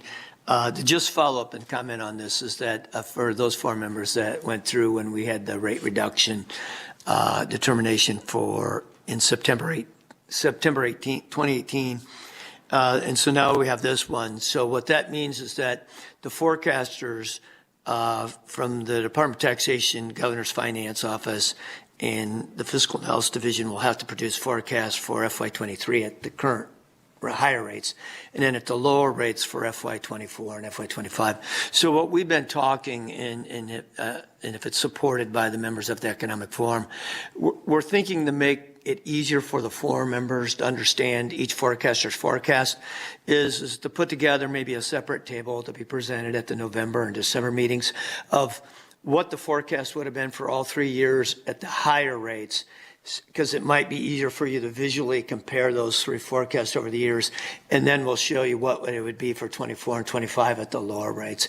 And so, Madam Chair, if that's okay with you, then we will proceed to add that table to the information packet when we're going to the modified business tax as an agenda item.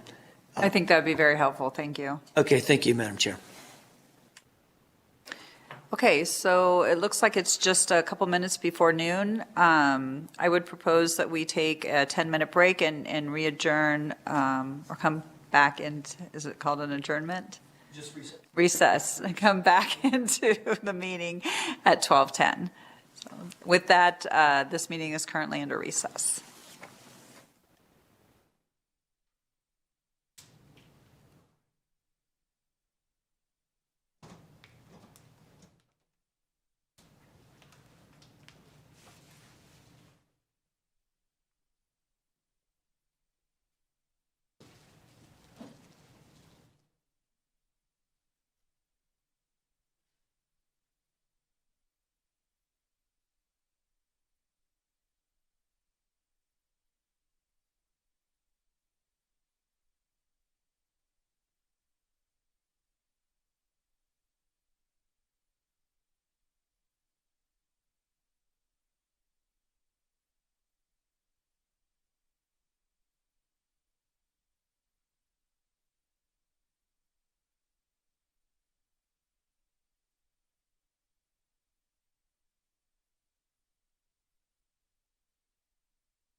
Okay, let's come out of recess and go back on the record for the October 13th, 2022 meeting of the Economic Forum.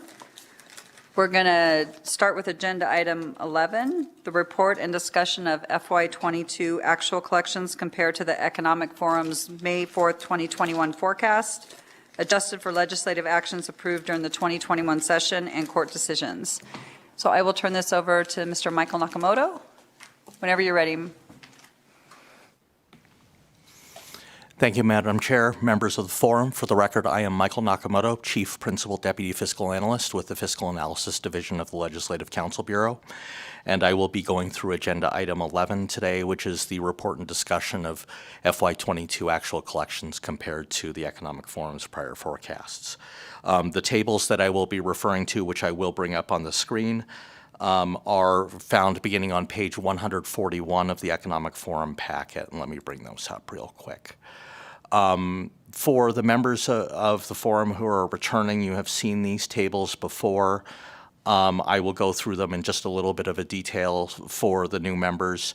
Table 1, which you can see up on the screen, which is again beginning on page 141, is a comparison of actual collections versus the December 3rd, 2020 and May 4th, 2021 forecasts for both FY21 and FY22, not just for the Economic Forum, but for each of the forecasters who are presenting a forecast to the Economic Forum at the respective meetings that are listed there. So for all of the taxes and fees that are listed here, it is the agency who's responsible for administering the tax or collecting the revenue, the Fiscal Analysis Division of the Legislative Counsel Bureau, as well as the Budget Division of the Governor's Finance Office. You'll see for the sales and use tax and the percentage fees tax, there are forecasts listed from Moody's Analytics as well, which will be the continuing process as we move forward into the November and December forecasts for this cycle. So what you can see here is the information again for both FY21 and FY22. The white column is the December 3rd, 2020 forecast. The orange columns are the May 4th, 2021 forecasts. And I think the chair in her opening remarks kind of summed up the word uncertainty. And I think when we look back at this particular cycle, looking back at December of 2020, there was a lot of uncertainty in our world. We were asking questions or were receiving questions about when federal stimulus would be rolled out, how much it would be, availability of the vaccine, whether there would be future waves of the coronavirus that would impact the day-to-day lives of ordinary Nevadans and ordinary Americans for that matter. Whether it would necessitate another round of closures of businesses, of schools, of things like this. And even on a more specific level, back in December of 2020, when we were first giving forecasts to this body, we had less information about the actual revenues. So for FY21, we were in FY21, but we only had limited information as to actual collections. We didn't even have a quarter of, or we had just gotten the first quarter of the modified business tax, insurance premium tax, and real property transfer tax collections. For the sales and use tax and the LET non-gaming, we had 3 months. For the LET gaming, we had 4 months, and for the gaming percentage fee, we had 5 months. When you fast forward to May of 2021, we had an additional 5 months of information of everything except for the modified business tax, the insurance premium tax, and the real property transfer tax, of which we only had the second quarter. We would not get the third quarter of information until the end of May. So as you're looking through the FY21 actuals for each of the revenues that are listed here, by and large, you can see those differences between the forecasts and the actual amounts decreasing, with a couple of exceptions. The insurance premium tax is one that I think we figured the forecasters who sat at this podium and gave the forecasts didn't see a lot of effect from the pandemic with respect to insurance premium tax collections, or a relatively minor effects compared to some of the other ones. So you didn't see a lot of the variations in those. So as you go through these, you can see as we got more information and as time progressed and we got a better handle on what the world looked like, not that we had a great handle on the world by May of 2021, but at least we had a better idea in terms of the vaccine and stimulus and so on. You could see the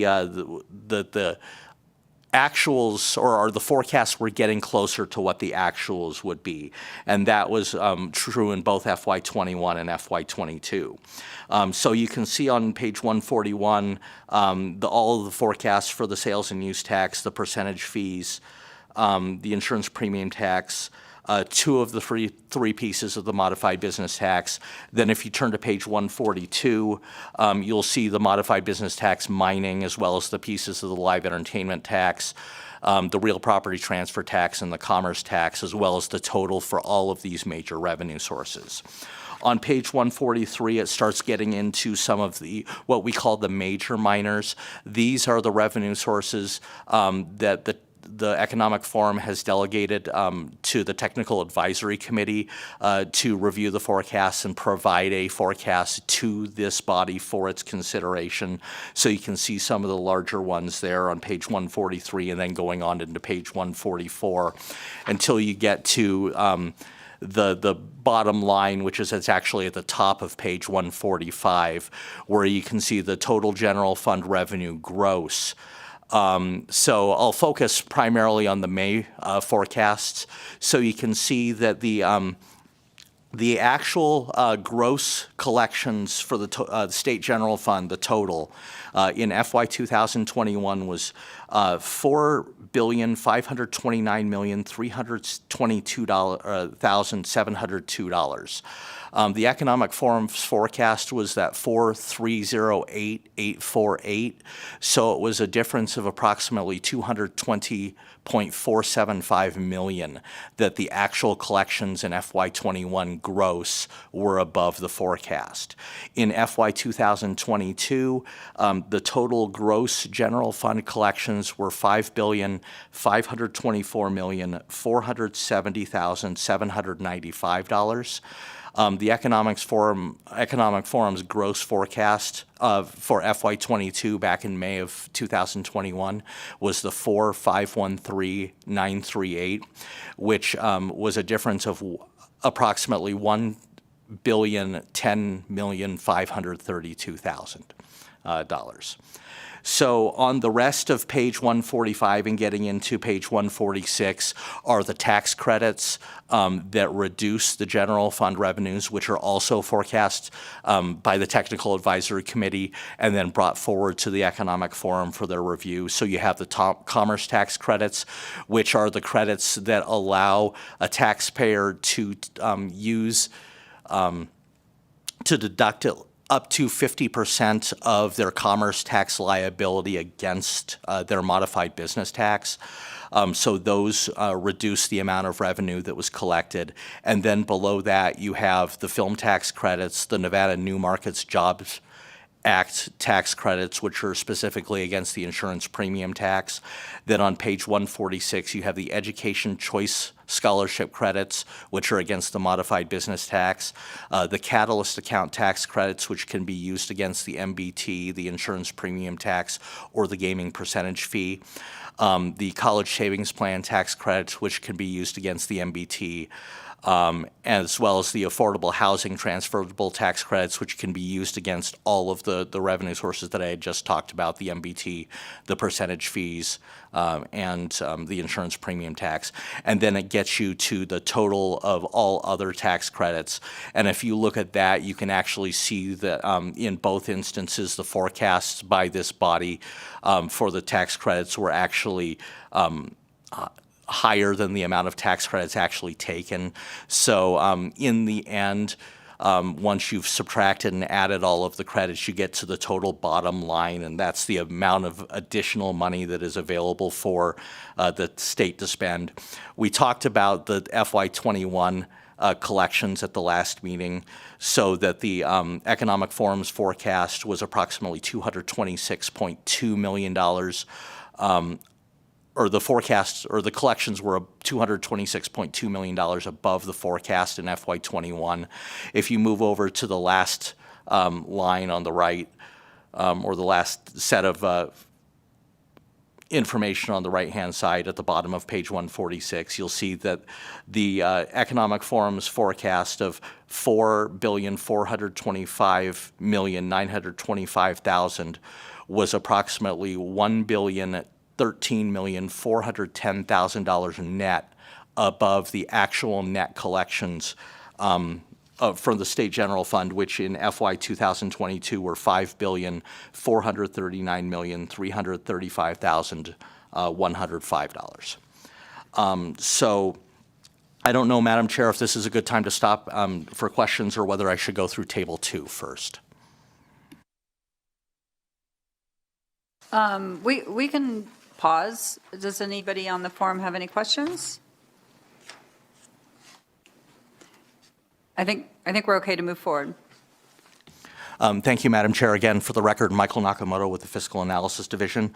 Beginning on page 148, and I'm going to spend probably a little less time on this particular table in terms of getting into details, but Table 2 is basically an expansion or a modification of Table 1.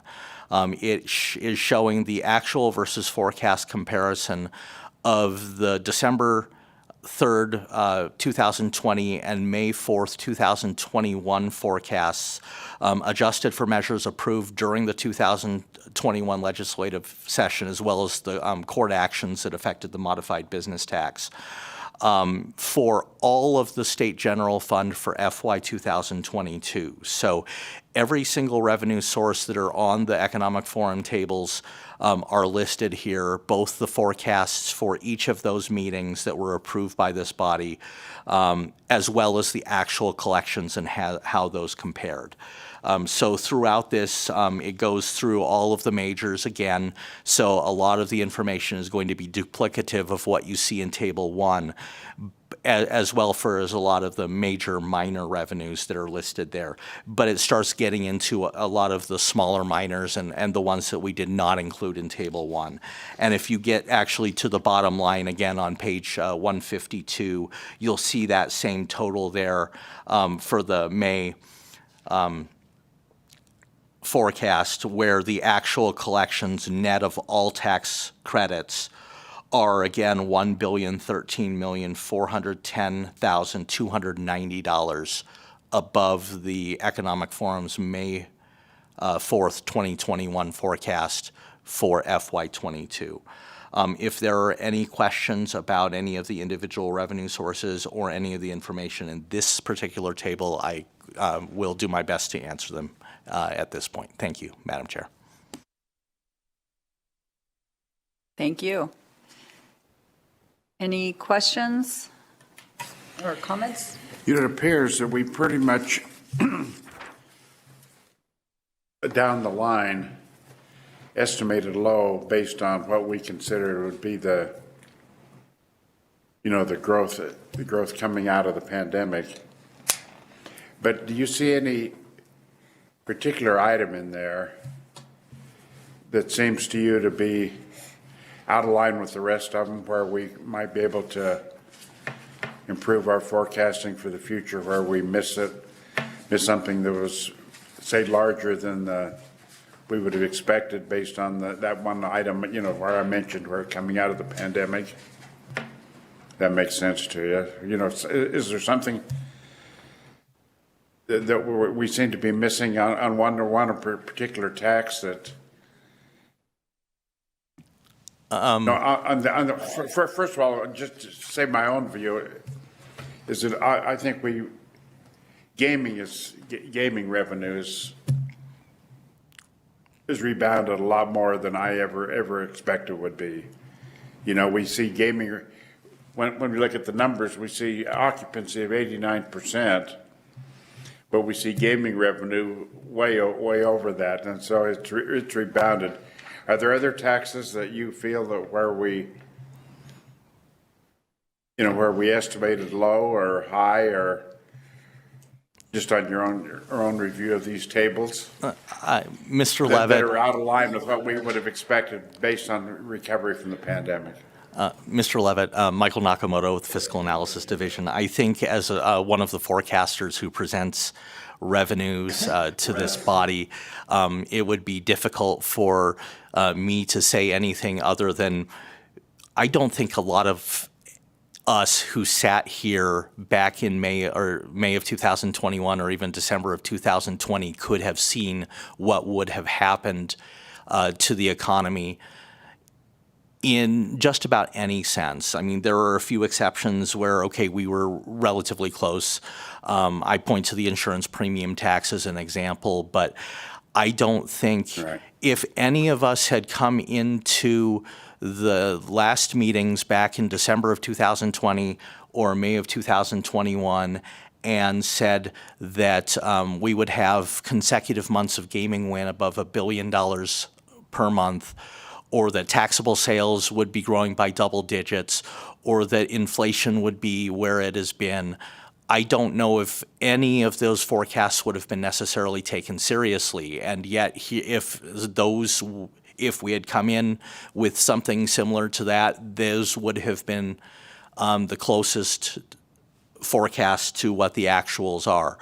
I think given the information that we had, the best estimates of what we could get our hands on, and frankly, I think what were realistic assumptions that were made by the forecasters as well as by the forum back then, I don't think anybody necessarily thought that the forecasts that were presented to this body were inherently unreasonable. And I don't know if Mr. Gindin has anything to add to that, but I think that's kind of the way I look at it is a lot of what we as forecasters came up with, we were low, and the numbers bear that out, especially when you look at Table 1 and you're looking at all these individual forecasts. But given what we knew, I don't know if we would come back with anything different. I don't think there was any information that suggested that what has happened or what's transpired since May of 2021, I don't know if any of us necessarily saw that happening. You know, I myself personally, when I've looked at the numbers and looked at the estimates that we made in May of 2021, based on the information we had in 2021, I don't think we'd want to change it.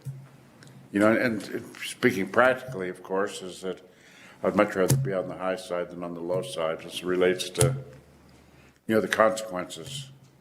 Yeah, I guess, Madam Chair, for Mr. Levitt's question, it's a good question. And so I think for me is we were watching the end of FY21 numbers come in after the May 21. And so you can see from the tables that Mr. Nakamoto's presented that we missed 21 low, but hey, not that bad. Again, forecasting in a pandemic and in the information set that we were dealing with. But it was sort of not only that we were looking at the collections, but trying to figure out the vaccine and the stimulus. But just to let everybody know here that the employment data and some of the wage data that we get from the federal organizations, the Bureau of Economic Analysis and Bureau of Labor Statistics, and not faulting anybody, it's a difficult time. But the information we had then, and then after, they revised employment up significantly. So it's not even the information set that we had to try and gauge what was going on in employment, some of the economic indicators. Then after we got done doing the forecasts and the legislature went home, then it was revised up. Well, right, if we would have had that employment numbers, probably the forecast would have been higher because we would have, right? Those things drive forecasts. So I just wanted to offer that it was a very difficult time because even the information you had then got revised after the fact. But that happens. It was just they were probably more substantive than we've seen. But I think then to get to the specifics of Mr. Levitt's question is that I think there is uniformity across what we're seeing in the revenues and how they behaved. Because, right, it's the economy. Our taxes are tied, and especially to some of them to the visitor side. And so that's what I think we've been watching as staff is, well, what is driving this? And is it seen to be uniform driving to the revenues, or is there some anomalies going on here that we need to think about? And so, right, we came to the June 2022 meeting of this body, and we were reporting it was around 800 million, and thought that the above forecast would be higher. It ended up being the $1 billion range. But Mr. Levitt, I don't know if I see anything anomalous. It just seems like everything behaved better than what we thought because everything was better than what we thought. If you recall, we did get to see the March 21 number for consideration. It was that record $1 billion. Well, if any of us forecasters would have told you in our forecast presented in May 21 that every month since then was going to be $1 billion, and only a couple of them have been below the pre-pandemic level of $1 billion numbers we saw, I don't know that any of the forum members would have probably given that forecaster much credibility, because it would have just been very hard to conceive of given the information set that we had, but also trying to process through all the uncertainty of the stimulus, the vaccine, right? Also, we didn't know that the child tax credits were going to be done. That was not in our information set. That has to have a role here, I think, and not only, right, it would expand people's disposable income by getting those credits and getting them accelerated as checks versus filing them with your return. So those are just some of the things that I would offer as a forecaster, looking at what we had available to us and doing back in April, May of 21, and then what we now know, but then looking at the numbers. And so clearly, you know, to give some reference, the current forms forecast for FY23 is 4.7 billion. So I think we know what's probably going to be happening to the FY23 forecast, right? Now 24 and 25, I don't know. And Madam Chair, I just thought I would offer for the members, but as well as any of the public and others that might be listening and following this, that everything else the same here, this $1 billion of the actual over the forecast, under the statutory provisions that 40% of any ending fund balance over 7% has to go to the rainy day fund. We call it our government stabilization account, but we can call it the rainy day fund. So that means approximately $400 million will be going to the state's rainy day fund. So I would argue, hey, that's not another bad thing to have happen coming out of the forum over forecasting, that will have an additional opportunity to restore or add to the amount that's in the rainy day fund, especially with if there is any consideration of having to forecast with the Federal Reserve trying to orchestrate a soft landing. So, Madam Chair, I just wanted to offer that as additional context as this $1 billion as actual over the forecast and the potential to revise up the FY23 forecast, there's the downstream things of helping other parts of the state's budget, which is the rainy day fund. Thank you both very much for your responses to that question and your comments and thoughts. Very much appreciated. Any other questions for Mr. Nakamoto before we go on to the next agenda item? Nope. Thank you very much. Thank you, Madam Chair. So next on the list is item 13, the report on forecast accuracy by forecaster for selected revenues. And for that, we will have Christian Tower do the presentation. Good afternoon. Good afternoon. Thank you, Chair Rosenthal. Oh. For the record, my name is Christian Tower, Fiscal Analysis Division, Legislative Council Bureau. The report on the forecast accuracy of the Economic Forum for Selected Revenues can be found under Agenda Item 13 on the meeting's website. The report is regularly presented to the Economic Forum's even-year October meetings. It provides information on the historical average forecast errors for selected major revenues. And if you look at the table of contents of the report, you find the select major revenues for which the report lists the forecast errors.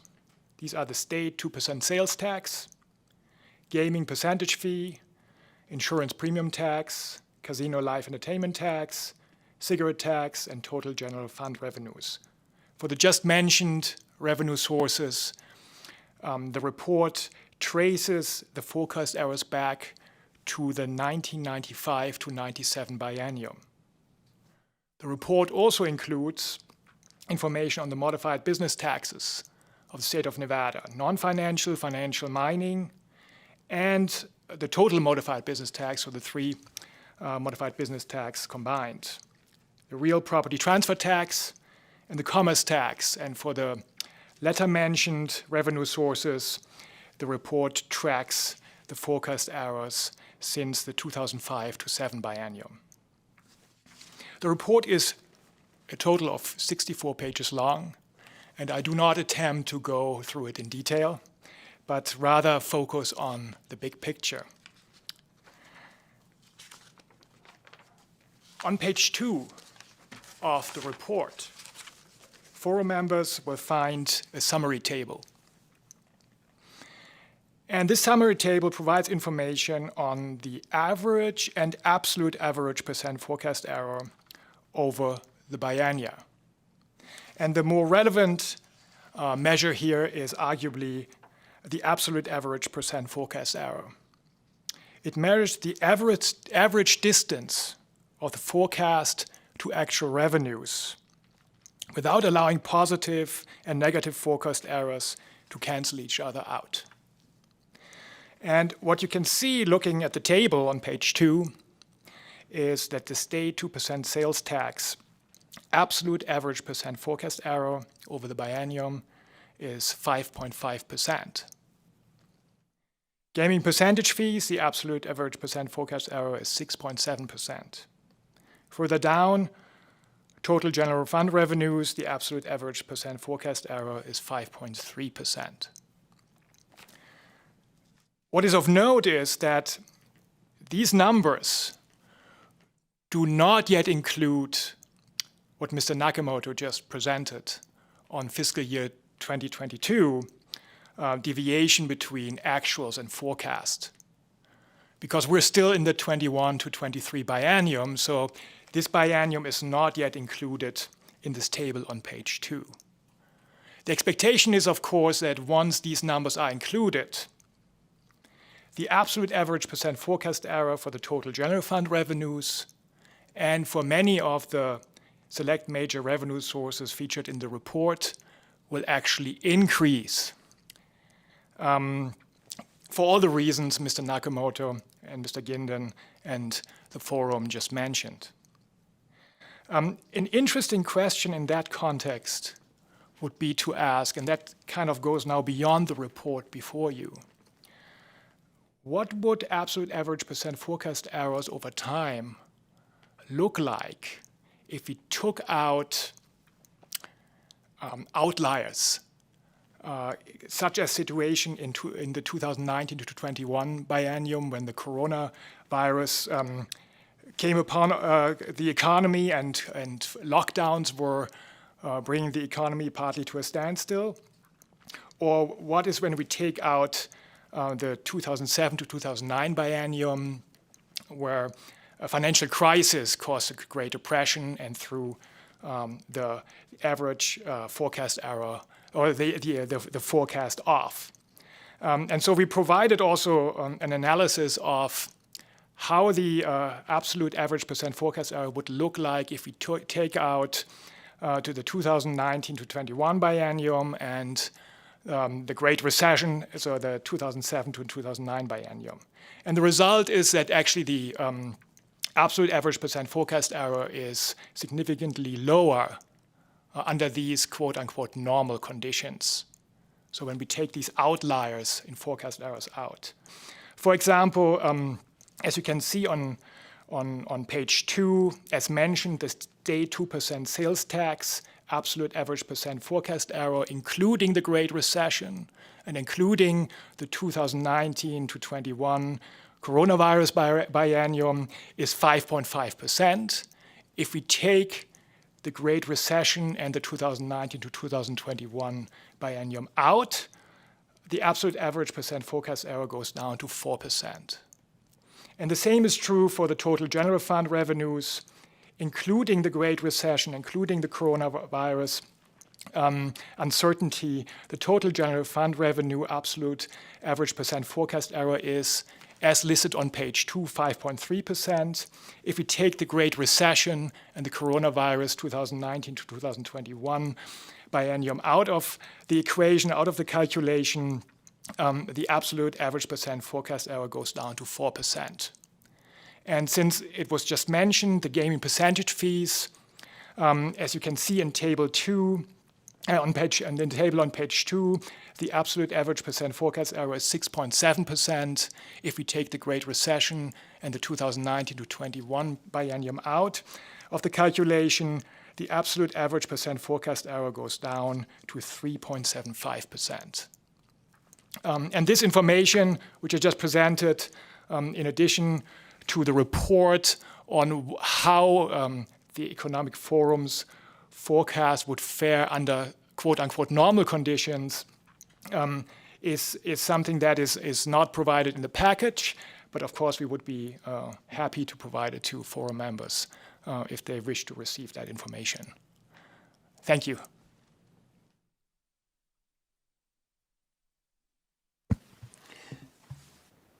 Madam Chair, if you don't mind, again, Russell Ginnan with the Fiscal Analysis Division.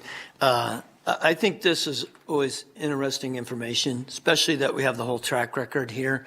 And we're not asking anybody, as Ms. Trower said, to go look at all of it, but it is documenting it. And I asked Ms. Trower to go do this calc of pulling out what we thought were the Great Recession and the pandemic for the biennium that we have, the 19-21 biennium.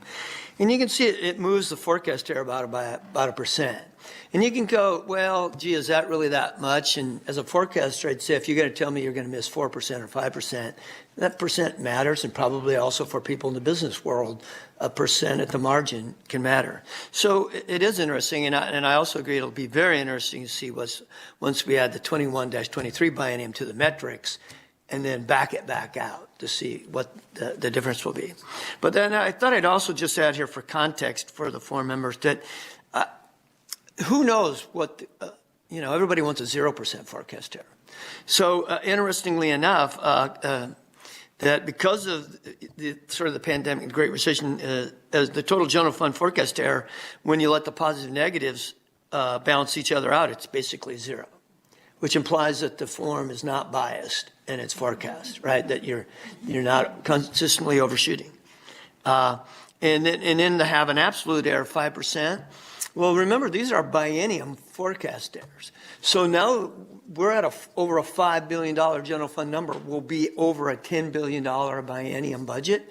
So 5%'s $500 million. $500 million on a $10 billion number, I don't know. That's not a lot of wiggle room if you think about having to do a state budget. And I just also add that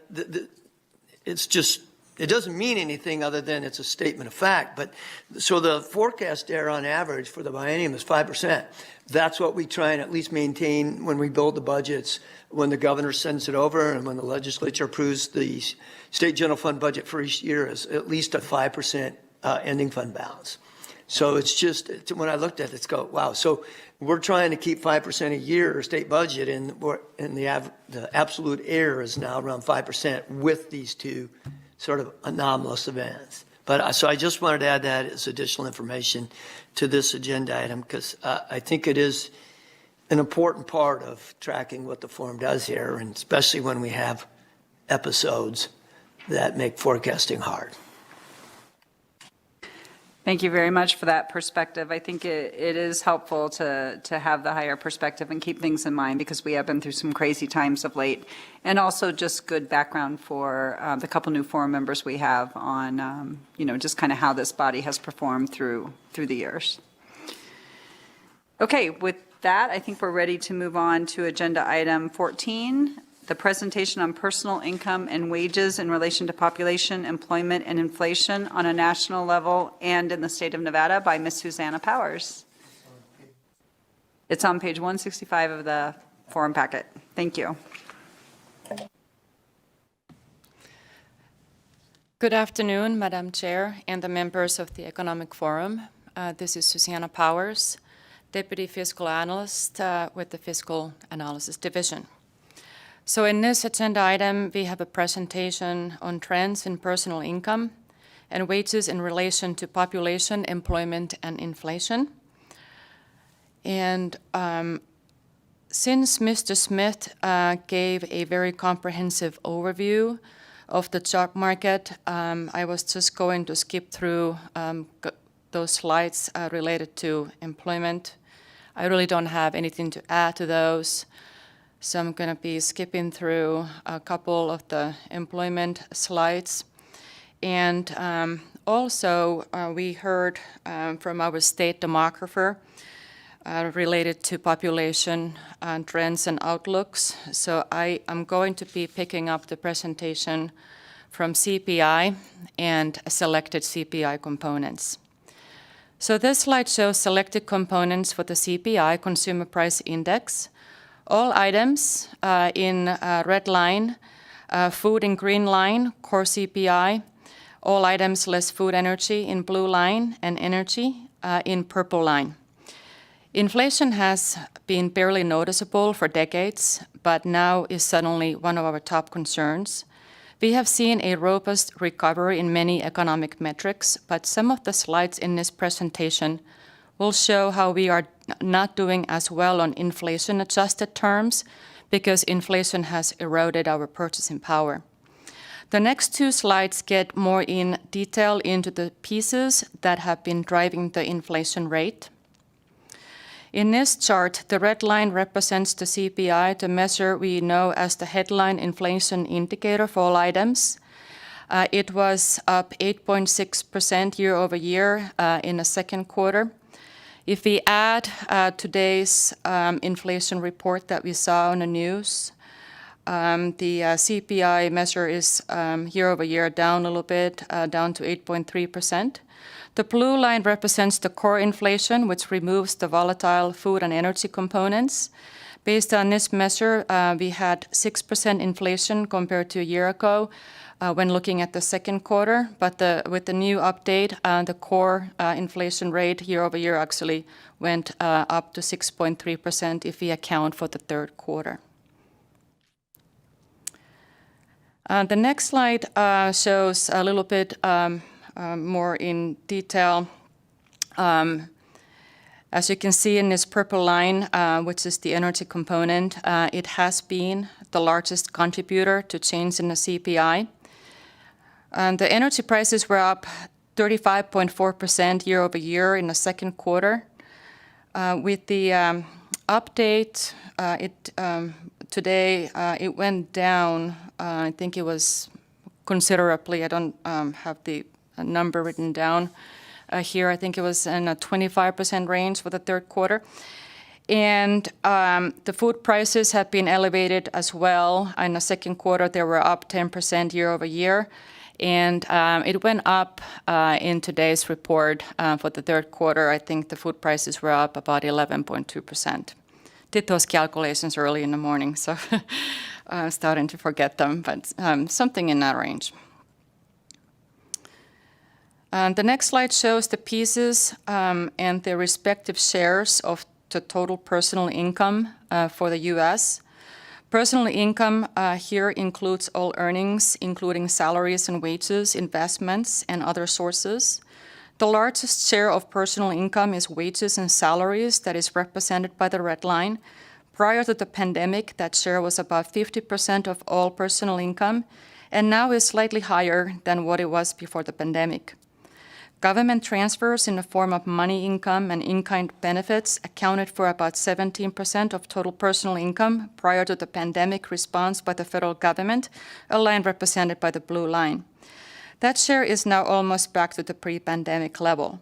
In that blue line, we can see the magnitude of the impact the government transfer payments played in 2020 and 2021 in response to the lost wages and salaries due to the pandemic. Interestingly, the share of government transfers did not increase as much in response to the fiscal stimulus enacted during the Great Recession as it did in response to the pandemic-related federal programs. The next slide shows a similar story for Nevada, except that the drop in the share of wages and salaries as a percent of total personal income was larger than for the U.S., and the increase in the share of transfer payments as a percent of total personal income in 2020 and 2021 was more pronounced than what they were for the U.S. Shifting to U.S. total personal income and total wages and salaries. Personal income in a red line shows the two spikes coinciding with the federal stimulus and other programs in 2020 and 2021. As a result, we do not see the typical peak to trough and recovery pattern associated with economic downturns. And this looks more like peak to peak and back to trend line. When compared to 2020 Q1, the last period before the pandemic started, personal income is up 13.7%. The wages and salaries in the black line show a more typical pattern of the last peak, then trough, and subsequent recovery. When compared to 2020 Q1, wages and salaries are up 15.5%. For Nevada, the narrative is very similar. When compared to 2020 Q1, personal income is up 14.4% and wages and salaries are up 15.5%. Next, the growth rates for personal income comparing Nevada to the U.S. Since the onset of the pandemic, Nevada's personal income averages 6.7% compared to the 5.9% for the U.S. Next, the growth rates for wages and salaries comparing Nevada to the U.S. We can also see that during normal times, Nevada's wage and salary growth rate tends to outpace that of the U.S. When looking at the recent shocks to the economic system, the magnitude of the decline in wage and salary growth are deeper for Nevada than for the U.S. Since the second quarter of 2020, Nevada has outpaced the U.S. with a growth rate of 7.7% compared to 6.4% for the U.S. Let's bring in the population component and shift to per capita personal income for the U.S. Compared to the quarter preceding the start of the pandemic, per capita personal income is up 12.6% in the U.S. However, when adjusted for inflation, it is down 0.2% during that period. In nominal terms, Nevada per capita personal income is up 11.2% since the first quarter of 2020. When adjusted for inflation, it is down 1.5% during that period. Next, the growth rates for per capita personal income comparing Nevada to the U.S. from the first quarter of 2020 to most recent quarter. Percent change for the U.S. is 12.6% versus 11.2% for Nevada. When adjusted for inflation, the U.S. per capita personal income percent change is negative 0.2% versus a negative 1.5% for Nevada. Next slide shows per capita personal income growth rates since the onset of the pandemic in terms of per capita personal income growth rates. Nevada is very comparable to the U.S. For the last 2 years, the U.S. per capita personal income growth has averaged 5.5% compared to 5.3% for Nevada. Inflation adjusted, this per capita personal income growth is only 1.4% for the U.S. and 1.2% for Nevada. Shifting to wages and salaries on per employee basis for the U.S., when the pandemic hit, there was a large decline in lower wage jobs, leading to a sharp increase in wages and salaries per employee. This is because we can consider that the cost of the pandemic-induced recession was disproportionately borne by lower wage workers as they experienced a bigger share of job and wage losses than those with higher incomes. But as employment has recovered, we have seen robust growth in employee wages and salaries. When comparing to the quarter that preceded the start of the pandemic, wages and salaries per employee are up 15.7%. Yet, when adjusted for inflation, wages and salaries are up only by 2.6% during that period. We can see that same pattern of a sudden upward movement in wages and salaries per employee in Nevada in response to large losses of jobs associated with lower wage sectors such as leisure and hospitality. In nominal terms, Nevada wages and salaries per employee are up 15.2% since the first quarter of 2020. However, when adjusted for the effects of inflation, wages and salaries on a per employee basis are only up 2.1% for that period. This slide summarizes the last two slides showing the percent change in wages and salaries per employee in nominal terms from the first quarter 2020 to second quarter 2022 for the U.S. and Nevada. It is interesting to note that the widening gap between the U.S. and Nevada that occurred after the Great Recession has never narrowed. The next slide shows or summarizes the last two slides showing the percent change in wages and salaries per employee on inflation-adjusted terms from Q1 2020 to Q2 2022 for the U.S. and Nevada. So it's just a summary slide. In this particular slide, in terms of wages and salaries per employee growth rates, Nevada is very comparable to the U.S. If you look at the last 2 years, the U.S. has averaged a growth rate of 6.9% compared to 7.2% for Nevada. But as we can see, that on inflation-adjusted basis, wages and salaries per employee grew only by 2.7% for the U.S. and 3% for Nevada. Now to median household income for the U.S. and Nevada between 2019 and 2021. Prior to the Great Recession, Nevada's median household income exceeded that of the U.S. but has remained below the U.S. since. This trend was briefly reversed in 2019, but it fell again below the U.S. at the onset of the pandemic. Between 2019 and 2021, the median household income rose by 3% for the U.S., but declined by 9.3% for Nevada. Nevada's median household income has not recovered from the effects of the pandemic. When adjusted for inflation, the U.S. median household income fell by 2.8% between 2019 and 2021. The Nevada median household income declined by 14.4%. This slide summarizes the slide two slides ago for the U.S. versus Nevada in terms of nominal growth rates, so I already repeated those.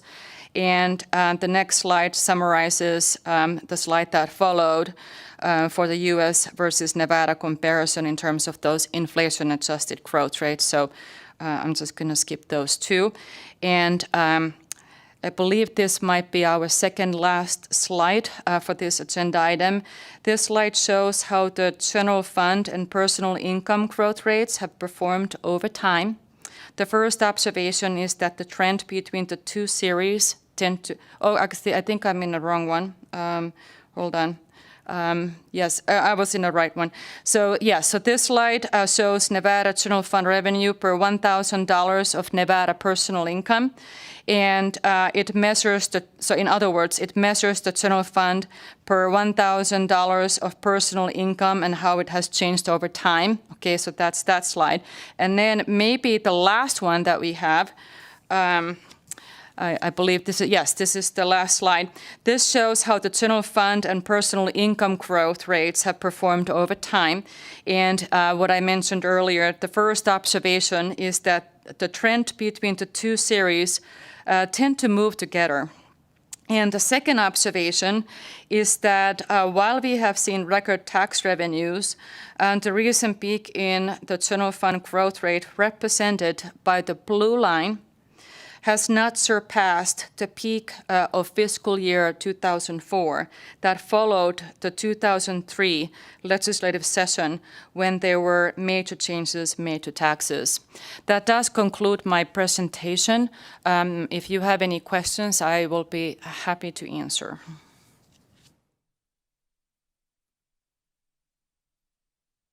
Thank you, Ms. Powers. Any questions from any forum members? Madam Chair, this, for the record, again, Russell Ginnan with the Fiscal Analysis Division, and I just, it's the chart that my colleague Ms. Powers just went through with the general fund revenue per $1,000 of personal income. It's sort of, to me, interesting. So I'll provide some insights as somebody that was here for the vast majority of that. So as Ms. Powers stated, you see the big increase from FY 2003 to 2004, and that was because there's a fairly significant change to taxes such to generate more general fund revenue in the 2003 session and special sessions. So that's the jump. And then you see it stayed sort of at the level, and then we have the Great Recession. So then it came down, and you see the bounce back up in FY 10 and 11. Well, that was things that the legislature was doing, sometimes in special sessions, to get general fund revenue to keep the budget intact. So, right, you think you're still sort of in that coming out of the recession, so the personal income, the denominator, is a little lower, but the governor and the legislature were doing actions to keep general fund revenue up, to keep the budget. So you see those big ups. But that's just when I look at this. And then immediately, though, after that, because those were transitory things that they did for FY 2010 and 11. So when they came off the books, and you can see us start to fall in terms of per thousand. And then again in 2015, that's when the commerce tax was put in place and the MBT rates were increased, as well as a few other measures. So then you see it come back up in 16, but then immediately start to go back down. And then sort of the big fall is expected for FY 2020. But then you go see this big jump back to FY 2022, getting somewhat close to the 2003 actions, not due to anything that the governor or legislature. It's due to this coming out of the pandemic and what we're seeing. And so this is almost, Madam Chair, an additional chart to show, yeah, nobody could have expected this, right? Because there's just, every time you plot things, it just keeps reinforcing, hey, really? How do you explain this? Thank you, Mr. Gindan. Next on the agenda is item 15, presentation of historical taxable sales, gaming market, and commerce tax statistics. And for that, we're going to have Mr. Gindan walk us through those tables. Thank you, Madam Chair. Again, for the record, Russell Ginnan with the Fiscal Analysis Division, Legislative Council Bureau. And it was